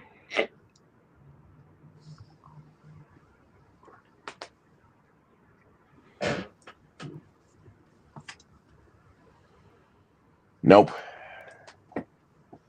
But I was looking at Don't Breathe too. I thought that was Blumhouse, but no. Yeah, there's quite a bit that I haven't seen. Wait. I'm trying to remember. I forgot about the Forever Purge. Yeah. I mean, I don't hate the Forever Purge. Like, it is not the worst one at all. Yeah, the Purge movies, it's like lack of better words, like a guilty pleasure watch. Like, I think the idea and the premise around them is interesting. I just wish they were executed a little bit better. I haven't watched. I can kind of agree with that. I do want to see this. Go through the series that was on USA. Yeah, but I actually did like the first movie. Just I should preface the Purge, not the first Purge. Right. I love the Purge Anarchy though. The Purge Anarchy is the best one, like without question, it is the best one. The Purge Election Year, I think, is the worst one. I really do not like the Purge Election Year. I haven't see these are ones like I haven't seen in some time. Like I need to just binge through them. But the first Purge just feels like another Purge movie. Even though I liked it, it just felt like another Purge movie. Now, I'm trying to think. Let me see the actors. I remember, like, I think it was the first Purge.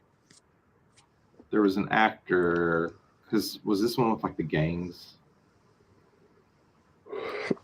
Yeah.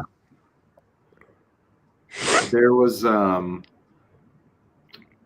have to rewatch it, but I remember, like, there was, like, a main guy who was doing a lot of, like, martial arts moves, like, in the kind of, like, the third act. And I was just like, he could probably pull off a cool Blade. He just gave me like that vibe of like Blade. Yeah, like that was the standout. Just his general performance. I was like, they needed like, but who knows? Like, are you talking about that guy that they introduced in the beginning as a drug dealing kingpin? I can't remember if it was like the kingpin or the other guy. Like, there's the guy in the third act that's just working his way through the building, taking everyone out. Like, he just, to me, gave me that feeling like he could be like Blade or a character like that.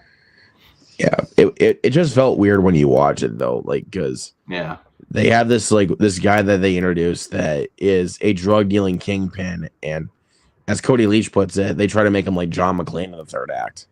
Yeah, and I'm like, that's just off. And the Forever Purge, I don't mind. I think the Forever Purge is okay. But I can't remember them. I just, like I said, like those are movies kind of like any of like the Saw, Final Destination, like any of these kind of movies that have gone for at least 5, 6 plus films. Like I could just put them on some random week and just watch them, rewatch them. Now, see, I'd rather watch all of the Saw movies well, except for saw the final chapter, more than the Purge movies. Yeah. Because at least John Kramer is actually like giving a lesson to these people and like Right. trying to make them grow as people, like after these traps. Yeah. Valid point. But with the Purge, it's just people just kill people because crime is legal for 12 hours. And there's like no, like, they don't really give like a whole reason for how the Purge began in the first Purge. It just feels like another Purge movie. Yeah, I wish they would have dived deeper into that versus it felt more of like, oh, we've got this idea. Let's just kind of run it and watch and see what happens. Yeah, like what was the intention? Like, was someone wanting to have crime be legal for longer than, or did someone want to have crime be legal for a whole night? Like, I haven't seen this movie since that time, so I can't remember the full reasoning. I didn't know if it was like a psychological approach of like everyone has so much built up anger, like if we just let them release it for so long, it would in turn maybe make more peace around. I don't know. I can't remember. I'm probably totally off of there. Maybe yeah, I'll but it is what it is. rewatch him in the next week or two. We shall see, I guess, but who knows? Because I don't know. I think those movies are done, but wait, I say that, and then they're probably going to greenlight another one. Oh boy, Who knows? It's either they greenlight another one, or hell, I don't know. Maybe someone wants to reboot it. Like these are probably movies, at least for a singular Purge movie.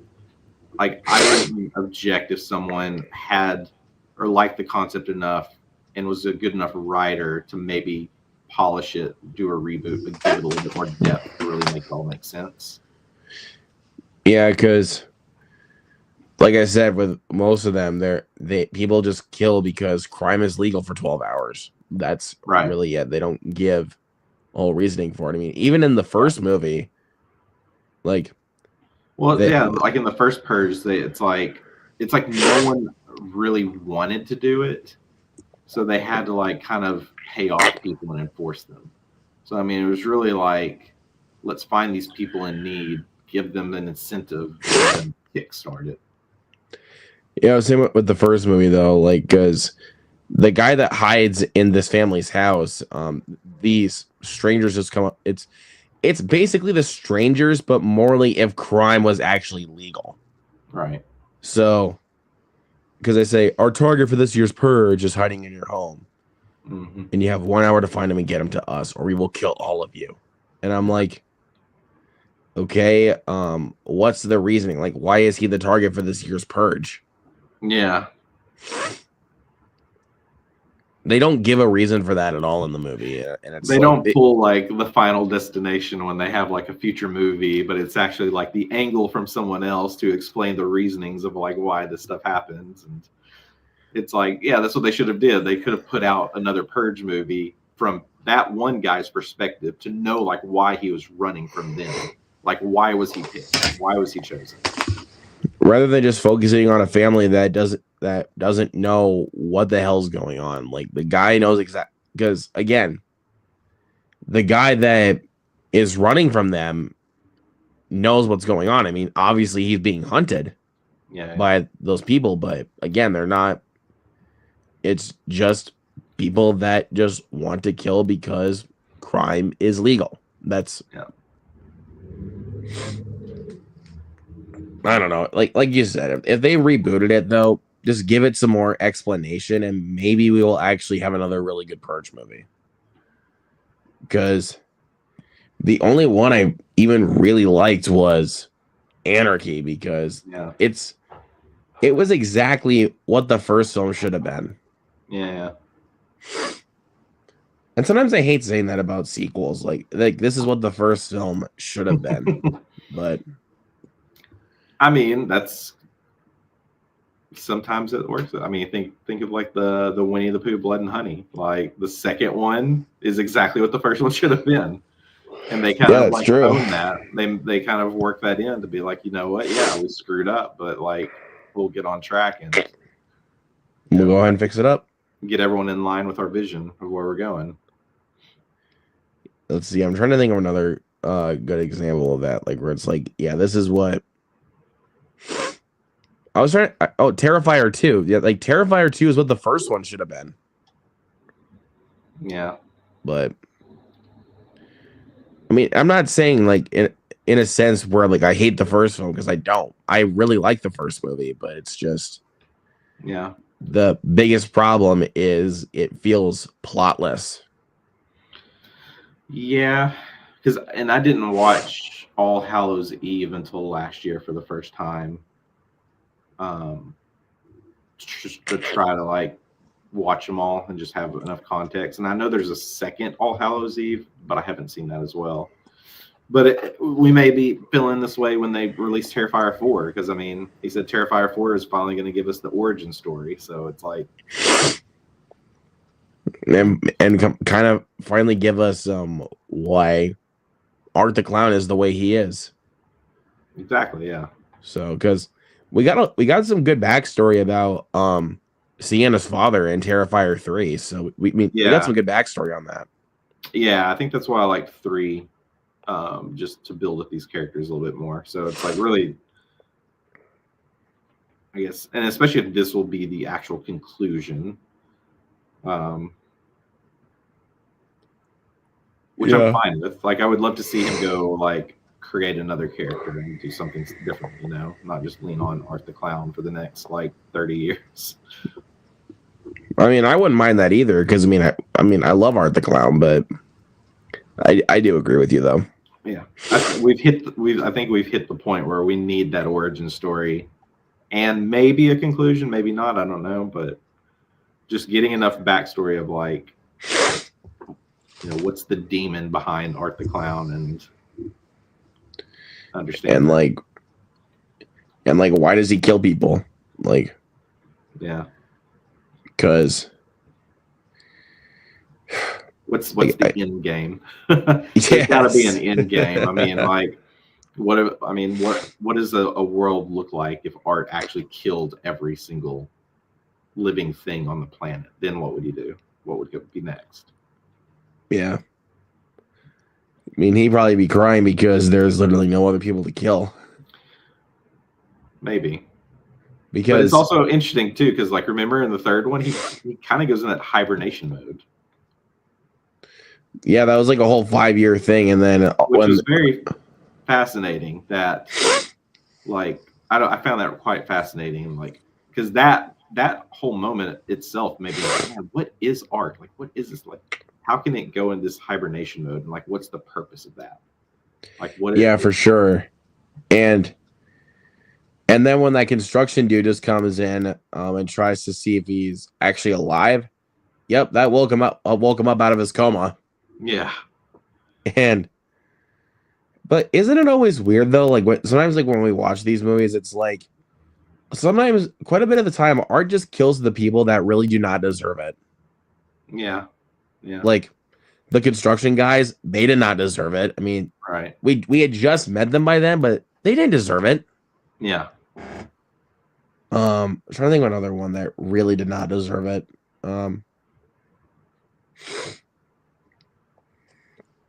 I was trying to think. The guys at the bar, as big of dicks as they were being, they didn't deserve it. Yeah.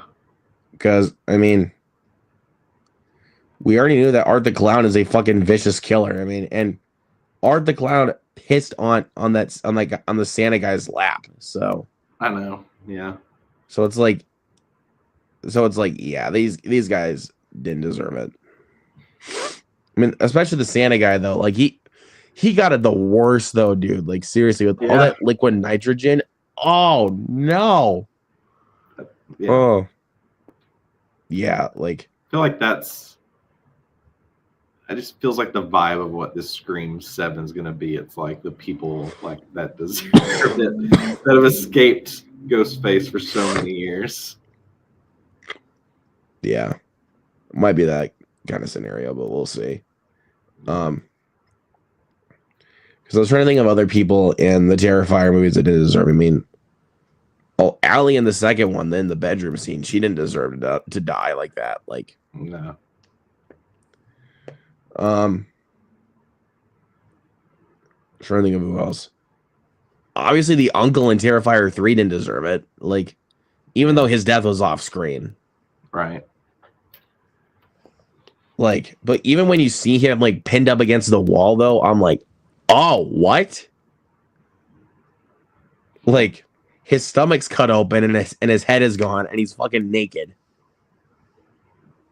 I'm like, what the fuck is up with you, Art the Clown?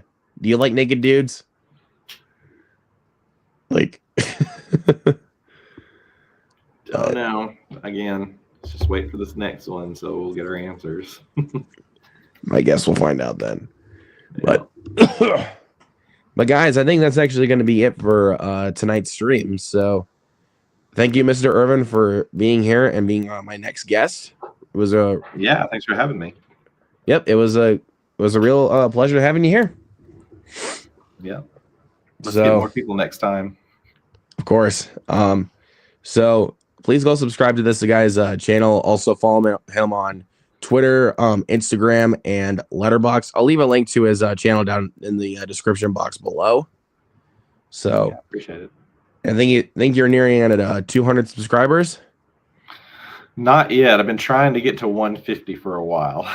Oh, but hey, you're getting there, man. You're getting there. I'm getting there. I mean, I know. I'm not too worried about the numbers. I'm just worried about the creative approach and just pushing myself to get better at editing and just being consistent. That's my focus for this year. There you go. Yeah. You see, I never really always try to focus on numbers. Like, I just want to do this, like, review movies because I love doing it. Yeah, exactly. So yeah, go give this guy your support because he absolutely deserves it. And we'll catch you guys on the next one. Peace out.